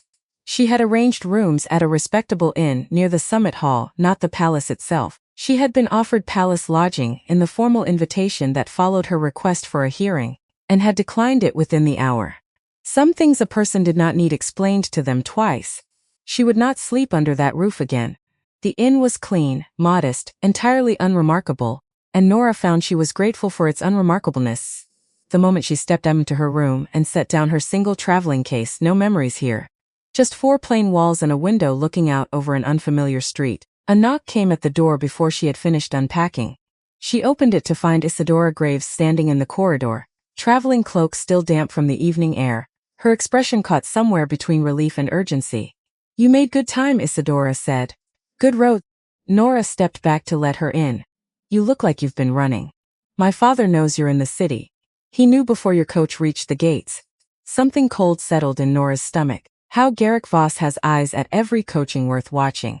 And my father pays for exactly that kind of attention. Isidora's jaw. I came to warn you. Whatever you're planning to present at the hearing, he's already preparing to discredit it. Nora sat slowly on the edge of the narrow bed, the fatigue of 4 days' travel suddenly heavier than it had been a moment before. Then we'll simply have to be ready before he is. They worked until well past midnight, the small inn-room lit by a single lamp, papers spread across the narrow bed, because there was no table large enough to hold them all, dock records, shipping manifests, the layered trail of holding companies leading back to Blackthorn Provisions, and beneath it, patiently, unmistakably, to a name that would mean something to every governor and minister in that summit hall. He'll deny it, Isadora said for perhaps the third time that evening. Whatever we present. He'll deny it flatly, and he'll do it convincingly, because he has spent his entire life being believed. Then we don't give him room to deny it, Nora said. We give the assembly numbers. Dates. A pattern too precise to be coincidence and too documented to be dismissed as rumor. Men like your father don't lose to accusations, Isadora. They lose to arithmetic. You really do believe that? I've built an entire company on believing that. Nora set down the manifest she'd been reviewing. The question is whether it's enough on its own. Arithmetic convinces ministers. It doesn't always move a room. What would move a room? Nora was quiet for a moment, looking at the papers scattered across the bed. A voice they don't expect, she said finally. Someone whose testimony cost them something to give. That's what moves a room, not the numbers. The person willing to say the numbers out loud, knowing what it costs. Isadora went very still. You mean me? I mean whoever is willing. Nora met her eyes steadily. I won't ask you to testify against your own father. I want that understood plainly before we go any further tonight. Whatever you've already given me, the letters, the records, the warning tonight, that's more than most people would have risked. I won't demand more than that. Isadora looked down at her own hands for a long moment. He arranged my whole life without once asking whether I wanted it, she said slowly. A marriage I didn't choose, a silence I've kept 5 years because it was easier than the alternative. I think I am done being easier, Miss Whitlock. She looked up. If it comes to it, if the numbers alone aren't enough, I'll say what I know. Nora reached across the scattered papers and took her hand. Then let's hope the numbers are enough, she said, and let's be ready if they aren't. The Royal Economic Development Summit convened the following morning in the Great Assembly Hall of Ravenswood Palace, a room Nora had entered perhaps a dozen times in 9 years of service, always through a side door reserved for staff, always carrying something that gave her presence in the room a purpose no one questioned and no one particularly noticed. She entered this time through the main doors. The hall had been arranged for the occasion with long tables running its length, governors and ministers and merchants from across the kingdom seated according to some careful protocol Nora did not fully understand and did not particularly care to. Banners hung from the high rafters, the Wolf of Ravenswood mid-stride on deep blue field, the same image carved into the council chamber doors. She had once stood outside, listening to her own name spoken like a line item in someone else's calculation. She wore the better of her 2 formal dresses, navy, simply cut, unadorned except for a small silver pin at the collar that had been Agnes's gift to her on the 3rd anniversary of Wren Commerce's founding. Conversation quieted as she crossed the threshold. Not dramatic, but the particular gradual attentiveness of a room noticing an unfamiliar name attached to a familiar reputation. She found her seat among the invited commercial representatives, 3 rows back from the head table, and did not look toward the raised dais at the front of the hall, not yet. She had promised herself on the coach ride here that she would not look until she had chosen the moment for it. The morning's opening proceedings passed in the ordinary formal rhythm of such gatherings. Then the master of ceremonies rose and read from a formal program and announced the arrival of the summit's final honored guest before the midday recess. Founder of the Wren Commerce Alliance, the man read. Miss Nora Whitlock. The hall's attention turned toward her, and this time, because there was no longer any reason to delay it, Nora rose from her seat, straightened her shoulders the way she had straightened them walking through a palace gate 5 years ago, and let herself finally look toward the head of the hall. The hall did not fall silent. The banners did not stop moving in whatever faint draft found its way through the high windows. Somewhere beyond her, a governor continued a quiet conversation about grain tariffs, entirely unaware that anything of consequence was happening at all. But for Nora, standing at the center of that room, something did stop. Cassian Vale had not changed in any way she could immediately name, and yet he had changed entirely. He was thinner around the eyes than she remembered. Older in the specific way that responsibility ages a person faster than time alone ever manages. He sat at the head table in the formal dress of a king presiding over his own summit, and he was looking at her with an expression she had never once, in 9 years of careful daily observation, seen on his face before: recognition. And beneath it, something that looked almost like fear. She did not smile at him. She did not look away either. She simply held his gaze for exactly as long as protocol allowed, acknowledged the room with the same graceful professionalism she had shown every governor and minister she'd passed on her way to her seat, and sat back down. Around her the summit continued. Behind her composed expression, Nora's pulse was doing something she would not have believed possible for a heart she had spent 5 years convincing herself was fully safely closed. You did not come 300 miles to fall apart over a look across a crowded hall, she reminded herself. You came to defend 43 apprentices and a widow's credit, and a network built on trust. Everything else is noise. At the head table, Cassian Vale sat through the remainder of the morning's proceedings, hearing almost none of it, his attention fixed on the woman seated 3 rows back, who had once organized his entire household without his ever once asking her what she wanted for herself, and who now sat in his summit hall as a founder and equal, a stranger wearing a face he had spent 5 years failing to fully remember correctly. He had imagined this moment more times than he cared to admit. He had not imagined it would feel like this. The midday recess emptied the hall into an adjoining courtyard where refreshment had been arranged beneath a canopy of pale silk, governors and merchants mingling in the loose, purposeful way such gatherings always produced. Nora had intended to remain apart from it, to take a quiet corner and review, one final time, the order of evidence she planned to present that afternoon. A steward found her before she'd found her corner. Miss Whitlock, His Grace requests a private word before the afternoon session resumes. If you're willing, Nora considered for a moment declining. But something in her understood that avoiding this conversation now would only mean carrying its weight, unresolved, into every remaining hour she spent in this city. I'm willing, she said. The steward led her to a small antechamber off the main courtyard, its single window looking out over a corner of the palace gardens that Nora recognized instantly. The same hedges, cut into the same careful shapes, that she had once watched from the library window on the last night she ever slept in this palace. Cassian was already there when she entered. Thank you for coming, he said. You didn't leave me much room to refuse gracefully. Something flickered across his face. Not quite a smile, but its distant cousin. No, I suppose I didn't. Silence stretched between them. You look well, Cassian said finally. I am well. Nora kept her voice level, professional. Ren Commerce keeps me occupied. I've read the reports. I assumed you had the invitation to this summit didn't arrive by accident. No, Cassian's jaw tightened slightly. Though I want you to know I had no part in extending it. I did not learn Ren Commerce Alliance was your creation until the reports crossed my desk some weeks ago. Would it have mattered? Nora asked. If you had known sooner, I don't know, he admitted finally. I would like to tell you, I would have sought you out the moment I understood who you'd become. I'm not certain that's true. I think some part of me has spent 5 years afraid of exactly this conversation, and fear rarely makes a person braver than they actually are. I didn't come here for this conversation, she said quietly. I want you to understand that plainly. I came because your Ministry of Trade authorized a licensing policy that is quietly strangling every independent commercial network in the Western Territories. Mine most of all. I came because someone has been paying a competitor to sabotage my shipments for the better part of a year. I came for a hearing, Cassian. Not for this. Something crossed his face at the sound of his own name.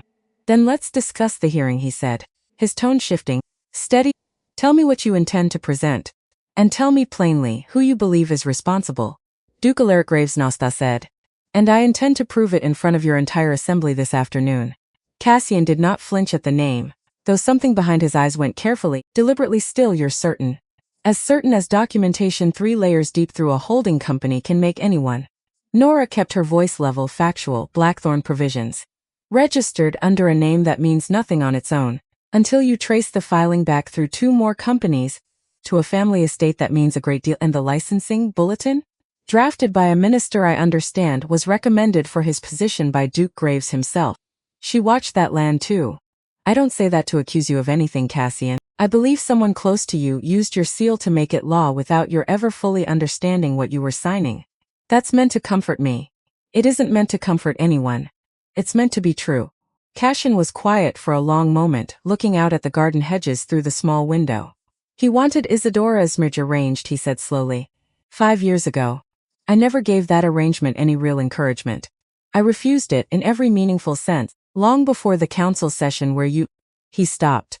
Started again. I said what I said that night because the council pressed the question, and I answered honestly, according to what I believed the kingdom required.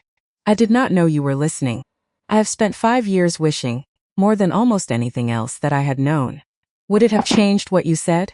No, he admitted finally. I don't believe it would have. I believed that night that the kingdom needed an alliance strong enough to secure its borders and its treasury both. I still believe a king's marriage carries weight beyond his own private preference. But I have spent 5 years learning I was wrong about something else entirely. I was wrong to believe that devotion without title carried no weight at all. You have 5 years proving, more thoroughly than any minister in my council ever has, exactly how wrong I was. That's a very fine speech, she said, keeping her voice level with an effort that cost her more than she let show. But it doesn't undo a licensing bulletin, and it doesn't return the money Ren Commerce has lost to a saboteur. Words are cheap, Cassian. I learned that lesson very thoroughly. The last time I stood close enough to hear a council session through a door that wasn't fully closed. Something in his expression flinched at that. Then let me offer something other than words, Cassian said finally. This afternoon, when you present your evidence, I will not defend Duke Graves. Whatever the Zisili decides, I will not use the Crown's authority to soften it on his behalf. You have my word on that. For whatever you believe my word is still worth. We'll find out this afternoon, Nora said, exactly what it's worth. The afternoon session reconvened with an undercurrent of anticipation that had not been present that morning. Duke Alaric Graves sat near the head table, 3 seats down from Cassian's own chair, and Nora studied him now with the particular clinical attention she had once reserved for a merchant's tangled ledger. Tall, silver-haired, composed in the way of a man who had never once in his adult life been made to answer for anything in a room he did not privately control. He did not look at her. The master of ceremonies called the assembly to order, and Cassian himself rose. Before we continue with the afternoon's scheduled presentations, he said, his voice carrying easily to every corner of the hall, the Crown has received a formal request for a hearing from the founder of Ren Commerce Alliance. I have granted that request. Miss Whitlock. Nora rose from her seat, gathered the folder of documentation she had spent 5 years, 3 months and 1 long sleepless night in an inn-room assembling, and walked to the small raised platform at the center of the hall. She had rehearsed this moment more times than she could count. She had told herself she would not be nervous. Standing there now, folder in hand, facing rows of governors and ministers and merchants, facing Cassian, facing Duke Graves's carefully indifferent profile, facing Isadora seated quietly near the back of the hall with her hands folded tight in her lap, Nora felt her pulse hammering hard enough that she was certain, for one panicked instant, that everyone in the room could hear it. You have done harder things than this, she told herself. You have untangled 11 years of a bookshop's neglected arithmetic in a single evening. You have built a network out of nothing but a travel bag and a stranger's trust. This is simply another ledger. Find the seam. Show it to the room. She opened the folder and began to speak. My name is Nora Whitlock, she said, and was grateful distantly to hear that her voice came out level, clear, carrying to the back of the hall without strain. 5 years ago, I left service in this palace and traveled to the town of Millbrook, where I founded what has since become the Ren Commerce Alliance, a network of independent merchants, farmers and tradespeople across 14 towns in the Western Territories. She let that settle for a moment. I did not come before this assembly today to discuss my own history, however much some of you may already be curious about it. A faint ripple of something, amusement perhaps, moved through the seated governors. I came to present evidence of 2 related matters, both of which threaten the interests of every independent commercial network in this room, not merely my own. She raised the first document. 3 months ago, the Ministry of Trade issued a licensing bulletin altering the fee structure for networks operating across territorial boundaries. On its surface, this appeared to be routine administrative housekeeping. In practice, the structure of these fees weighs almost exclusively on networks of exactly the size and shape of Ren Commerce Alliance, while leaving single territory operations, such as Voss shipping, almost entirely unaffected. A murmur moved through the hall now. Nora saw at the head table Duke Graves's composed expression flicker before settling back into stillness. I do not believe this was accident, Nora continued. I have traced the policy's origin to a minister whose appointment to the Ministry of Trade was recommended, some 18 months ago, by Duke Alaric Graves. The murmur sharpened into something closer to outright reaction. The second matter is more serious. She raised a second stack of documents. Over the past 12 months, Ren Commerce Alliance has experienced repeated, unexplained delays affecting a specific river shipping route. I have documented 11 separate instances. In each instance, our shipments were delayed by hours, never enough to be catastrophic on its own, always enough to cost our merchant partners real money. She set the documents down and picked up the third. I have traced payments made to the dock master responsible for these delays back through a holding company called Blackthorn Provisions. Blackthorn Provisions is registered, through 2 further layers of ownership, to the same family estate that recommended the minister responsible for the licensing policy I described a moment ago. She looked up and this time deliberately let her gaze rest directly on Duke Alaric Graves. Duke Graves's estate. The hall erupted. It took the master of ceremonies nearly a full minute to restore order. Duke Graves rose from his seat before he had fully finished calling for quiet.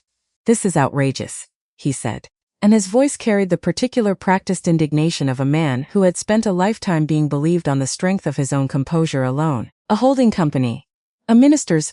This woman stands before the Crown's assembly with nothing but speculation dressed up as evidence. I don't expect anyone to accept it on my word alone," Nora said. "That is precisely why I brought documentation. Documentation that could as easily have been fabricated by anyone with a grudge and a stationer's shop." Duke Graves shot back. "I ask this assembly, what proof do we have that these dock records are genuine?" "The registry documents bear the seal of the Territorial Records Office," Nora said evenly. "They can be independently verified by anyone in this hall with the authority to request them." "I am suggesting," Duke Graves said, "that a woman ambitious enough to build the kind of network you've built is also ambitious enough to manufacture a conspiracy against a rival family. I am suggesting that this entire performance has considerably less to do with commerce, and considerably more to do with an old grievance this woman has carried since she left royal service under circumstances I understand were rather more personal than professional." The hall went very quiet. Nora felt the accusation land exactly where it was aimed. Not merely at her evidence but at her credibility, her motive. The entire foundation of why anyone in this room should trust a single word she'd said. "He wants you rattled," she told herself. "Rattled? People make mistakes." She set her folder down. "Your Grace," she said, and something in her voice had changed. Quieter now but harder. "You are correct that I left royal service under circumstances that were personal. I have never denied that.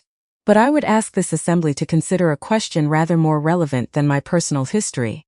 She turned deliberately to face the rows of seated governors and merchants. "If my evidence is fabricated, as His Grace suggests, then he has nothing to fear from allowing a full and independent verification of every document I've presented. I welcome that verification. I invite it. I would ask His Grace whether he is equally willing to open his own family's financial records to the same scrutiny he demands of mine." Duke Graves's composure did not crack, but something behind his eyes, for the briefest instant, went very still and very cold. "That," he said finally, "isn't us out of reach of this assembly's authority." "Is it?" Nora said quietly. "Or is it simply the same standard you've just asked this room to hold me to?" A figure rose quietly from a seat near the back of the hall where she had sat through the entire afternoon session with her hands folded tight in her lap. "If I may address the assembly." Isadora Graves's voice was not loud. It did not need to be. Duke Graves Nora had never seen on a powerful man's face before. Not anger yet. Something closer to disbelief. "Isadora," he said, low, urgent. "Sit down." She did not sit down. "My father asked me to sit down," she said instead, addressing the assembly directly. "I have spent a great deal of my life doing exactly what my father asked. I do not intend to do so today." "Let her speak," Cassian said from the head table. Isadora walked forward past her father's table to stand near the platform where Nora stood. "I am not here to present financial evidence," Isadora said. "Miss Whitlock has already done that far more thoroughly than I could. I am here to tell this assembly what I know of my father's intentions. As someone who has lived beside his household for 30 years and understands the shape of his methods better than any dock record ever could." She paused. 5 years ago, my father wished to arrange a marriage between myself and King Vale. I did not want that marriage. I was never meaningfully consulted about it. And I have come to believe, based on things I have observed and heard within my own household, that my father was willing to remove any obstacle standing in the way of that arrangement, by whatever means proved necessary. Isadora Duke Graves's voice had lost its earlier composure entirely now. "You will sit down, or you will leave this hall. I am your daughter." Isadora said, turning to face him directly. "Not your instrument. I have been both for 30 years and I find I no longer wish to confuse the two." The hall was utterly silent now. "I cannot offer this assembly proof," Isadora continued, turning back to face the seated governors. That my father orchestrated the council session 5 years ago that led Miss Whitlock to overhear words never meant to reach her ears, though I believe, based on my own knowledge of his methods, that he did precisely that. What I can offer is this. I have confirmed, through my own access to my father's household, that Blackthorn Provisions is exactly what her documentation shows it to be. And I can tell this assembly, as his own daughter, that my father has never once in his life allowed an obstacle to rest or standing when patience and positioning could remove it more quietly. She turned to Nora. I am sorry it has taken me 5 years to say this in a room large enough for it to matter, she said, quiet enough now that only Nora and those nearest the platform could hear it clearly. I hope it is not too late to matter at all. Nora reached out and took her hand and held it now in front of the entire summit. It matters, Nora said. It matters a great deal. Cashin rose from the head table. This assembly has heard serious accusations today, he said, supported by documentation, and now by testimony from within the accused party's own household. I will not pronounce judgment on this floor in the heat of an afternoon session on a matter of this gravity. But I will say this plainly, so that no one in this hall mistakes my intention. He looked deliberately toward Duke Graves. The Crown will open a full and independent investigation into the matters raised here today. Every document Miss Whitlock has presented will be verified by the Territorial Records Office under the Crown's direct authority. Until that investigation concludes, Duke Graves, your seat on the Ministry of Trade's Advisory Council is suspended. A fresh murmur moved through the hall. I want to be equally plain about something else, he continued. Miss Whitlock built a commercial network that has, by the Ministry's own reports, done more genuine good for the Western Territories than a decade of the Crown's own policy managed on its own. Whatever the outcome of this investigation, that achievement stands on its own merits and requires no defense from this assembly. He sat down. Duke Graves remained standing a moment longer, his face gone pale beneath its careful composure, looking out at an assembly that had, within a single afternoon, shifted its collective weight decisively away from him. He said nothing further. The session adjourned shortly after. Nora stood near the platform for a long moment after the crowd had thinned, the folder of documentation still in her hands, feeling the particular hollow exhaustion that follows any confrontation a person has spent months preparing for and only minutes surviving. Isadora appeared at her side. You did that, Nora said quietly. You didn't have to, you didn't ask it, Isra said. I gave it. There's a difference. Think the same difference. I've spent 5 years wishing my father understood. She managed a tired, genuine smile. Besides, I meant what I said. I am tired of being a piece on his board. It felt considerably better to move myself. The investigation Cashin promised did not conclude quickly. Nora remained in Ravenswood through the following weeks, lodging still at the same modest inn, appearing before the Crown's investigators 3 separate times to walk them through every document, every date, every layer of the holding company registry. The investigators proved thorough. Doc records were subpoenaed and cross-referenced. The minister responsible for the licensing bulletin confirmed, within the second week, that his appointment had come with an understanding that certain policy decisions would serve Duke Graves's commercial interests in the Western Territories. Garrick Voss, confronted with the full weight of the dockmaster's testimony and his own company's financial records, did not prove nearly so loyal to his patron as Duke Graves might have hoped. Within days of the investigators' first formal inquiry, Voss offered a complete account of the arrangement. He told me it was simple business, Voss said. In testimony Nora was permitted to read some weeks later. Competitors undercut each other all the time, he said.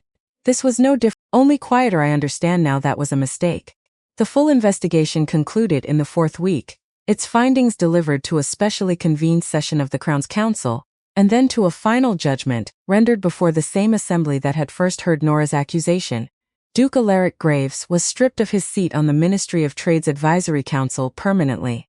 His family's holding companies, including Blackthorn Provisions, were placed under Crown oversight pending full restitution to every merchant and network demonstrably harmed by the sabotage campaign, a sum that, once Otis Farrow finished his own careful accounting, came to a figure considerably larger than either Nora or Isadora had initially estimated. And in a decision that surprised no one who had watched the summit unfold, Duke Graves's title and estate were formally transferred, effective immediately, to his daughter. Isadora soon, by her own quiet insistence, to style herself simply Isadora, without the ducal address she had never asked for, and did not intend to carry the way her father had carried it, stood before the council to accept the transfer with a composure that Nora, watching from the gallery, found almost unbearably moving. I did not ask for this position, Isadora told the assembled council, any more than I asked for the marriage my father once tried to arrange in its place. But I intend to hold it rather differently than he did. I will not use it to remove obstacles quietly. I will use it as best I know how, to build things that outlast me, the way I have watched Miss Whitlock spend 5 years doing, with considerably less power and considerably more integrity than my family ever managed with a great deal more of both. Duke Graves, no longer Duke, though the old title clung to common usage in the weeks that followed, was permitted to retire to a modest property in the kingdom's southern territories, well removed from any position of influence, his fortune reduced by restitution but not, in the end, by ruin. Nora found standing in the council gallery on the day the judgment was formally read, that she felt less triumph than she expected to feel.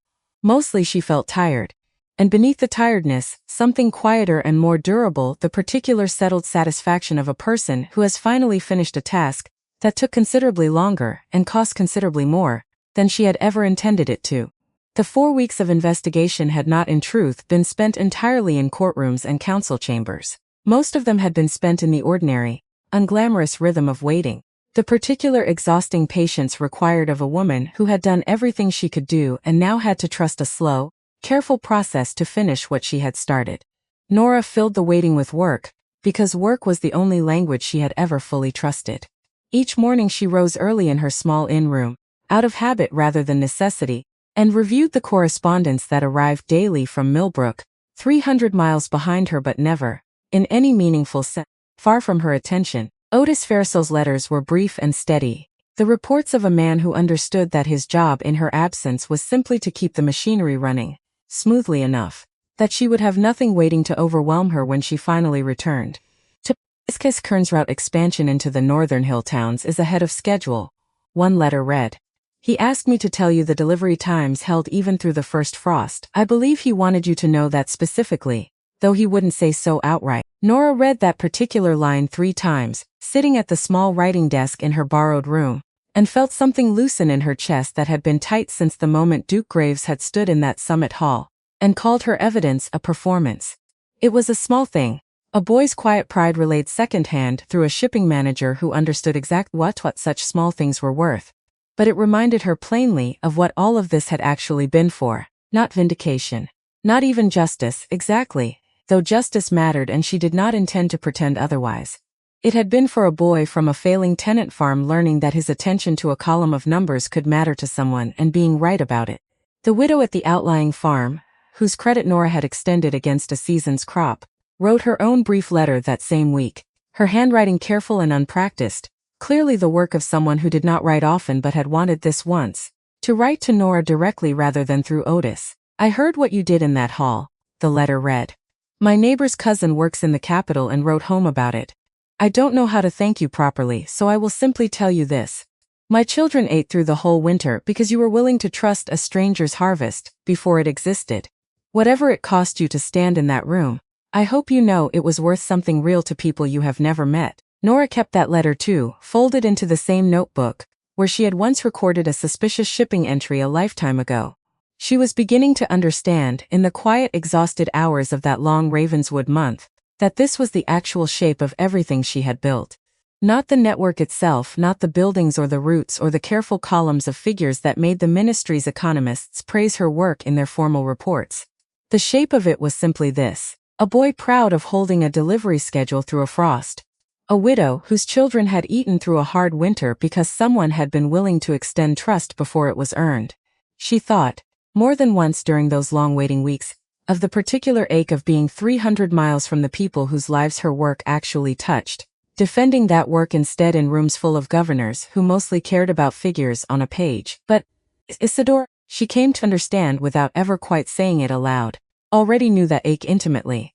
Isadora had spent 30 years watching her own family measure the Western territories purely in figures, purely in leverage, and had chosen, at considerable personal cost, to stand in a summit hall and insist that people mattered more than the arithmetic built on top of them.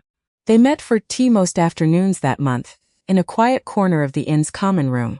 2 women who had entered each other's lives through the wreckage of a father's ambition, and found, unexpectedly, something sturdier than either of them had gone looking for. You could write your own letters home, you know, Isadora observed one afternoon. watching Nora fold the widow's letter carefully back into her notebook. You don't have to wait for Otis to relay everything through his reports. I do write. Just not as often as I'd like. Why not more? Nora considered the question seriously, the way she considered every question that mattered.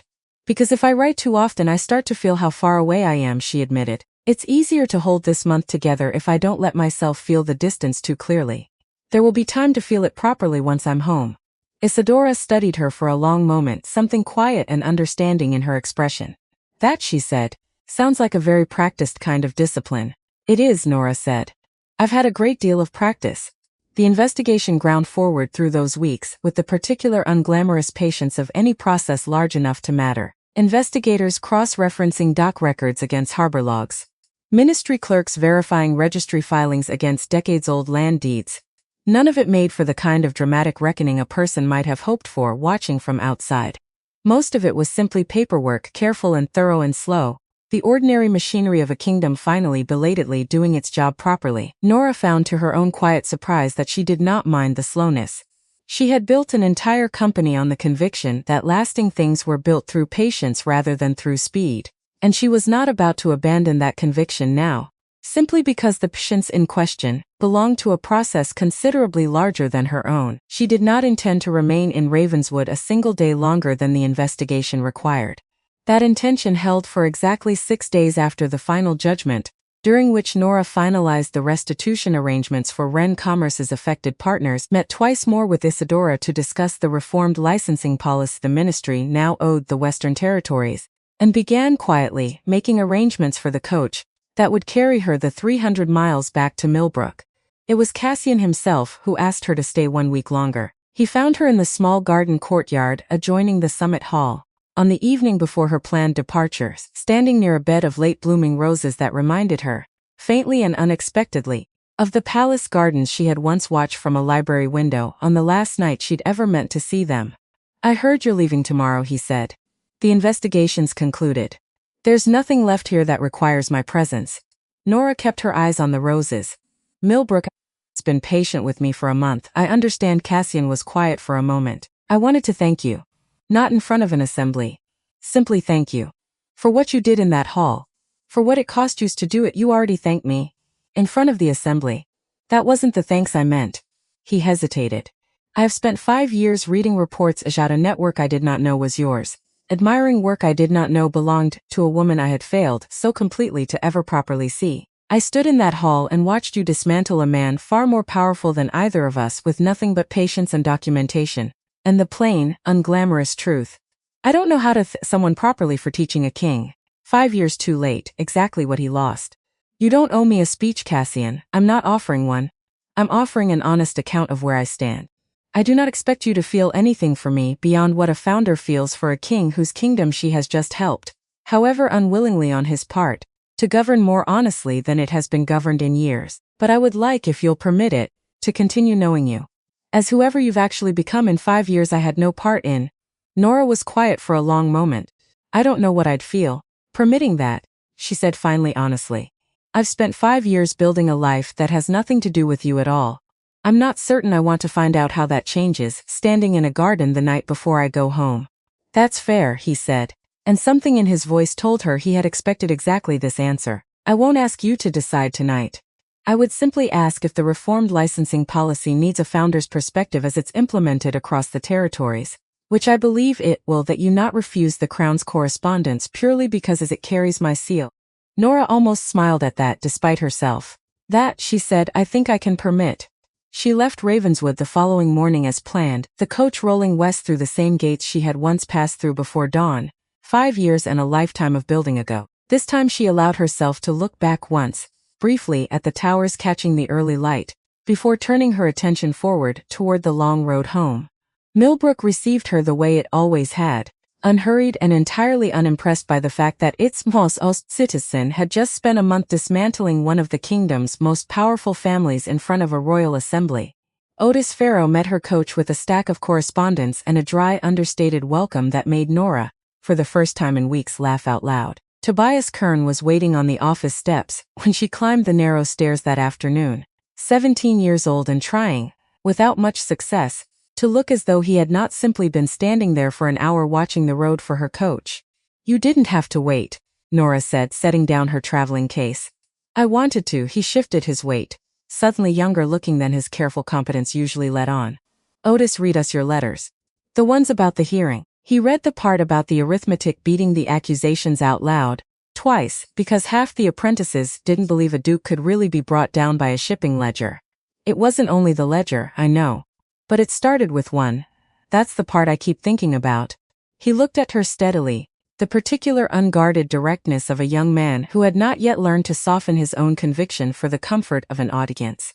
"You always tell us that the numbers don't lie even when people do." I didn't really understand what that meant until I heard what you did with them in that hall. Nora studied him for a long moment, feeling something settle in her chest that had nothing to do with dukes or investigations or hearings, and everything to do with the quiet, durable satisfaction of watching a lesson land exactly where it had been aimed. "The numbers don't lie," she agreed. "But they don't defend themselves either. Someone has to be willing to stand up and say this out loud, plainly, in a room that might not want to hear them. That's the part I hope you carry forward more than the arithmetic itself." "I'll remember that, I know you will." She reached out and squeezed his shoulder once, briefly, the closest thing to open affection she allowed herself with any of her apprentices, and watched him straighten under it with unmistakable pride. "Now go home. Your mother will want to know I made it back in one piece, and I suspect she'll believe it faster coming from you than from any letter I could send."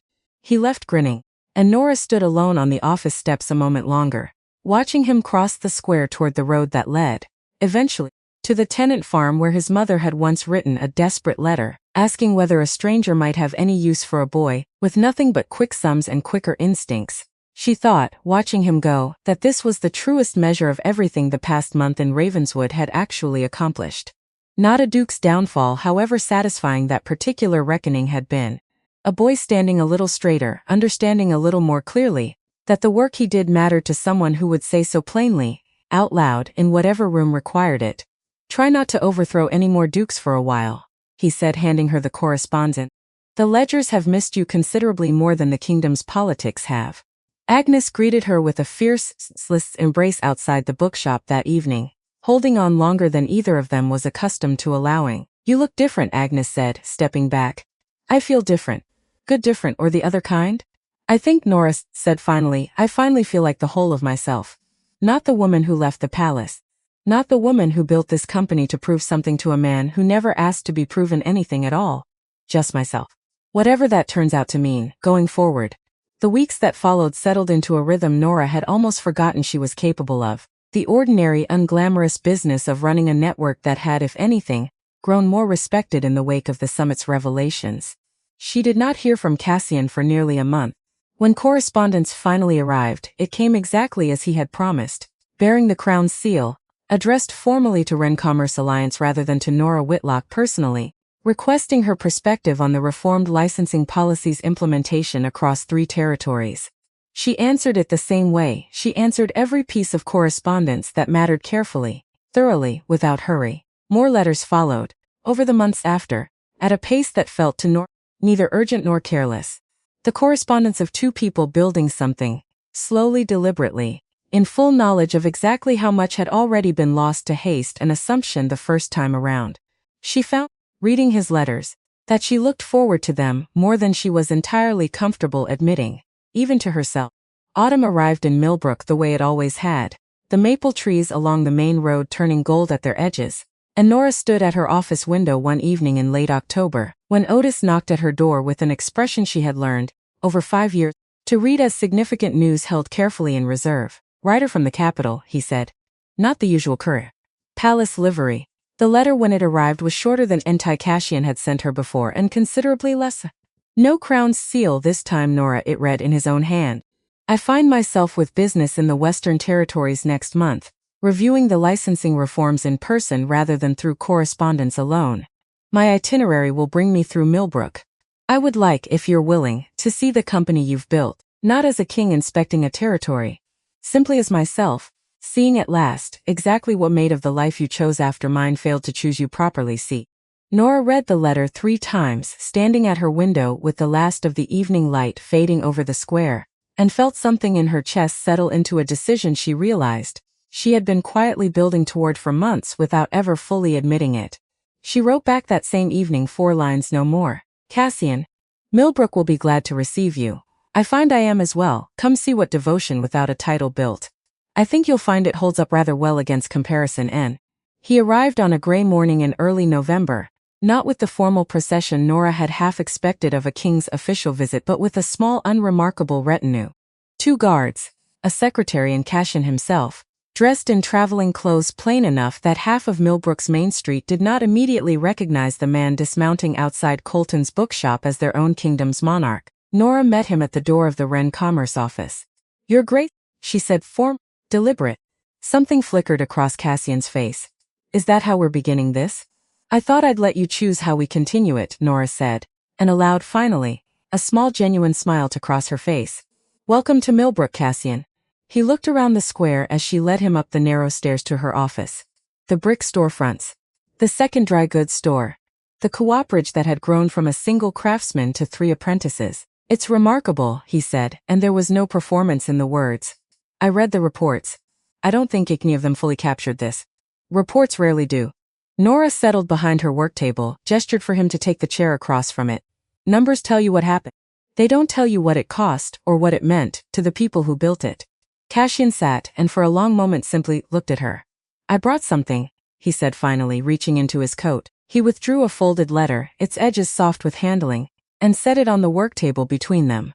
Nora recognized it instantly, her own letter. The one she had left on a desk 5 years ago beside an extinguished candle, addressed to no one but the palace itself. You kept it. I kept it in a drawer I opened more often than I ever admitted to anyone, including myself. Cassian's voice had gone quiet, careful, trying to understand what it meant that you never once wrote my name on it. I understand it now, I think. You didn't write my name because you had already decided, by the time you sat down to write it, that I hadn't earned the right to be addressed directly. I don't blame you for that decision. I think it was the correct one, at the time. Nora looked at the letter. I don't know that I'd write it the same way today, she admitted. What would you write instead? She considered the question seriously. I don't know yet, she said honestly. I think that's rather the point of this visit, isn't it, finding out. Cassian remained in Millbrook for 4 days, longer than his official itinerary strictly required, a fact his secretary noted with visible discomfort and Nora chose privately not to comment on at all. He toured the network's operations with genuine, unguarded interest, the transportation routes Nora had spent 5 years designing, the apprenticeship program that had placed 43 young people into futures no one had thought to offer them before, the widow whose credit Nora had extended against a season's crop, now thriving well enough to have hired 2 of her own laborers. You built all of this from a corrected ledger, he said, on the 3rd evening, as they walked the length of the town square in the gathering dusk, the maple trees along the road bare now, their leaves long since fallen. I built it from 9 years of learning how to run a household. No one thought to thank me for, Nora corrected gently. The ledger was simply where I finally got to use what I'd learned, for something that was entirely my own. I never thanked you, Cassian said quietly. In 9 years. I've thought about that more than almost anything else these past 5 years. You're saying it now, 4 years, too late to matter by any fair accounting. Nora stopped walking and turned to face him fully. It matters, she said. Perhaps not in the way it would have mattered 5 years ago. But I'm not that woman anymore, Cassian. I built someone new out of everything that broke. Where does that leave us? Nora considered the question honestly. I don't know yet, she said. But I don't need you to complete something I'm still missing, if that's what you're asking. Whatever room there is for you and what comes next, it will have to be built the same way everything else here was built. Slowly, honestly. One choice at a time. I'm not offering more than that tonight. I don't think I owe you more than that tonight. Cassian studied her for a long moment, something careful and steady settling behind his eyes. That's more than I came here expecting, he said quietly. And exactly as much as I think I've earned so far, no more.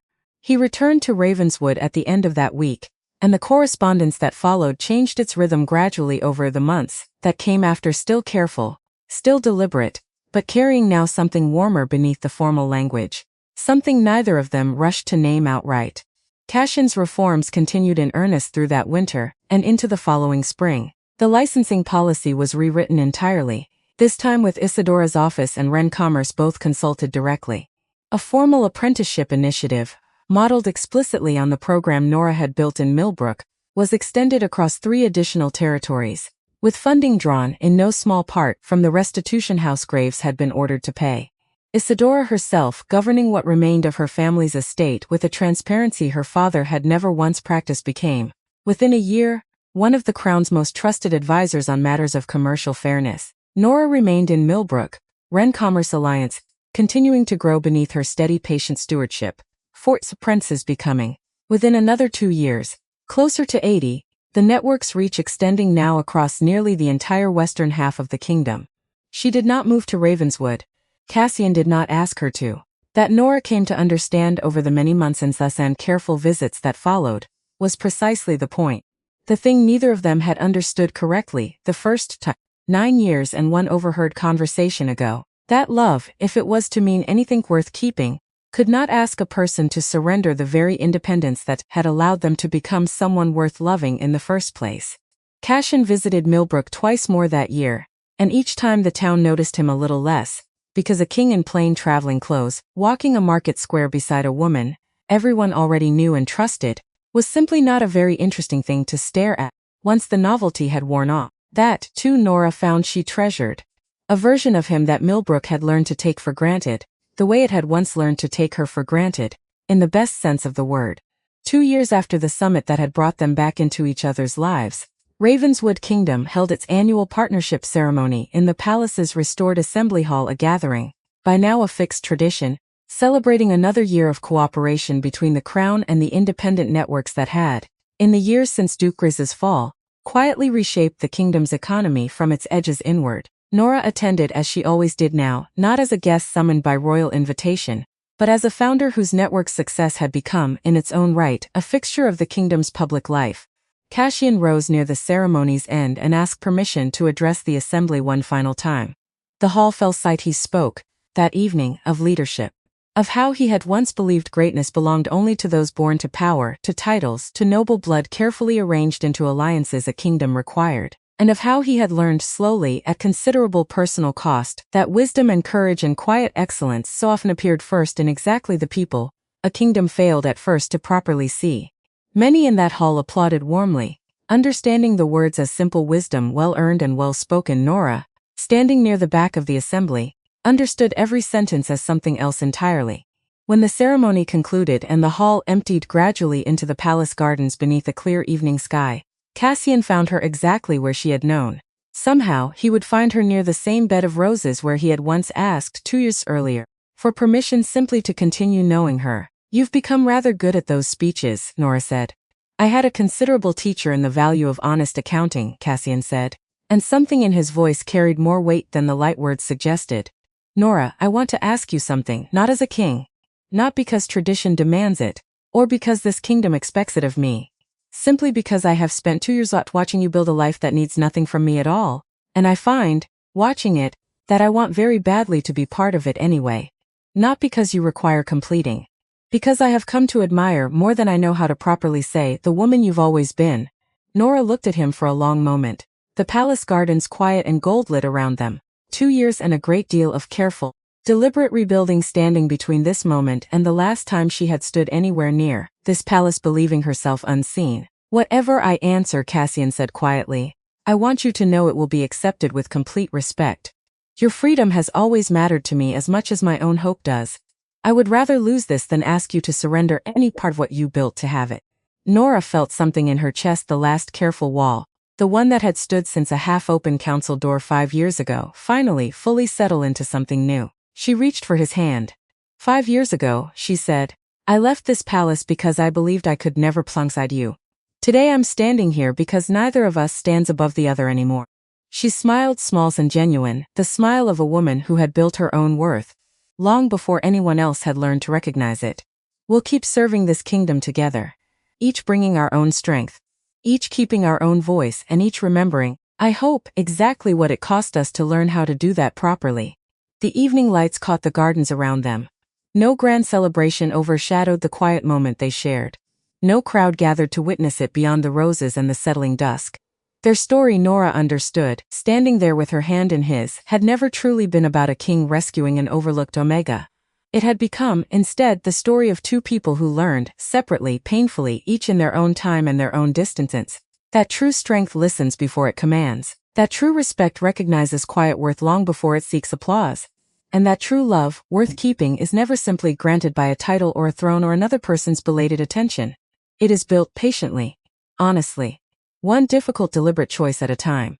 The way Nora Whitlock had built everything that mattered in her life, from a single travel bag and a stranger's trust, all the way to this quiet garden, standing finally as an equal beside the man who had once, calmly and without cruelty, failed to understand what he was letting walk away. He understood now.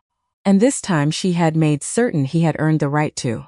Somewhere beyond the garden wall, Millbrook continued without her that evening, the way it always did, the way she had built it to. Otis closing the office for the night. Tobias walking home along the river road, already rehearsing, in his own head, exactly how he would tell his mother that Miss Whitlock had returned safely from the capital once more. Agnes locking the bookshop door and pausing, as she always did, to glance up at the small window above the shop where the light no longer burned most nights, because Nora kept a second room now near her own office, though she still climbed those narrow stairs to visit Agnes most evenings out of habit, and something warmer than habit besides. None of it required her standing at its center. That had always been the quiet, deliberate architecture of everything she had built, and she did not intend to abandon it now, however far her own life had traveled beyond the borders of that first small room. A network built to survive her. A kingdom, however, slowly learning to see the people it had once overlooked. And then standing beside her in a garden at dusk, asking for nothing she was not freely willing to give. It was, she thought, exactly the kind of ending 9 years of invisible devotion had never once taught her to imagine. Not a rescue. Not a reward for patience finally paid out. Simply two people, each having built something honest out of what remained after loss, choosing, deliberately and without hurry, to build the next part together.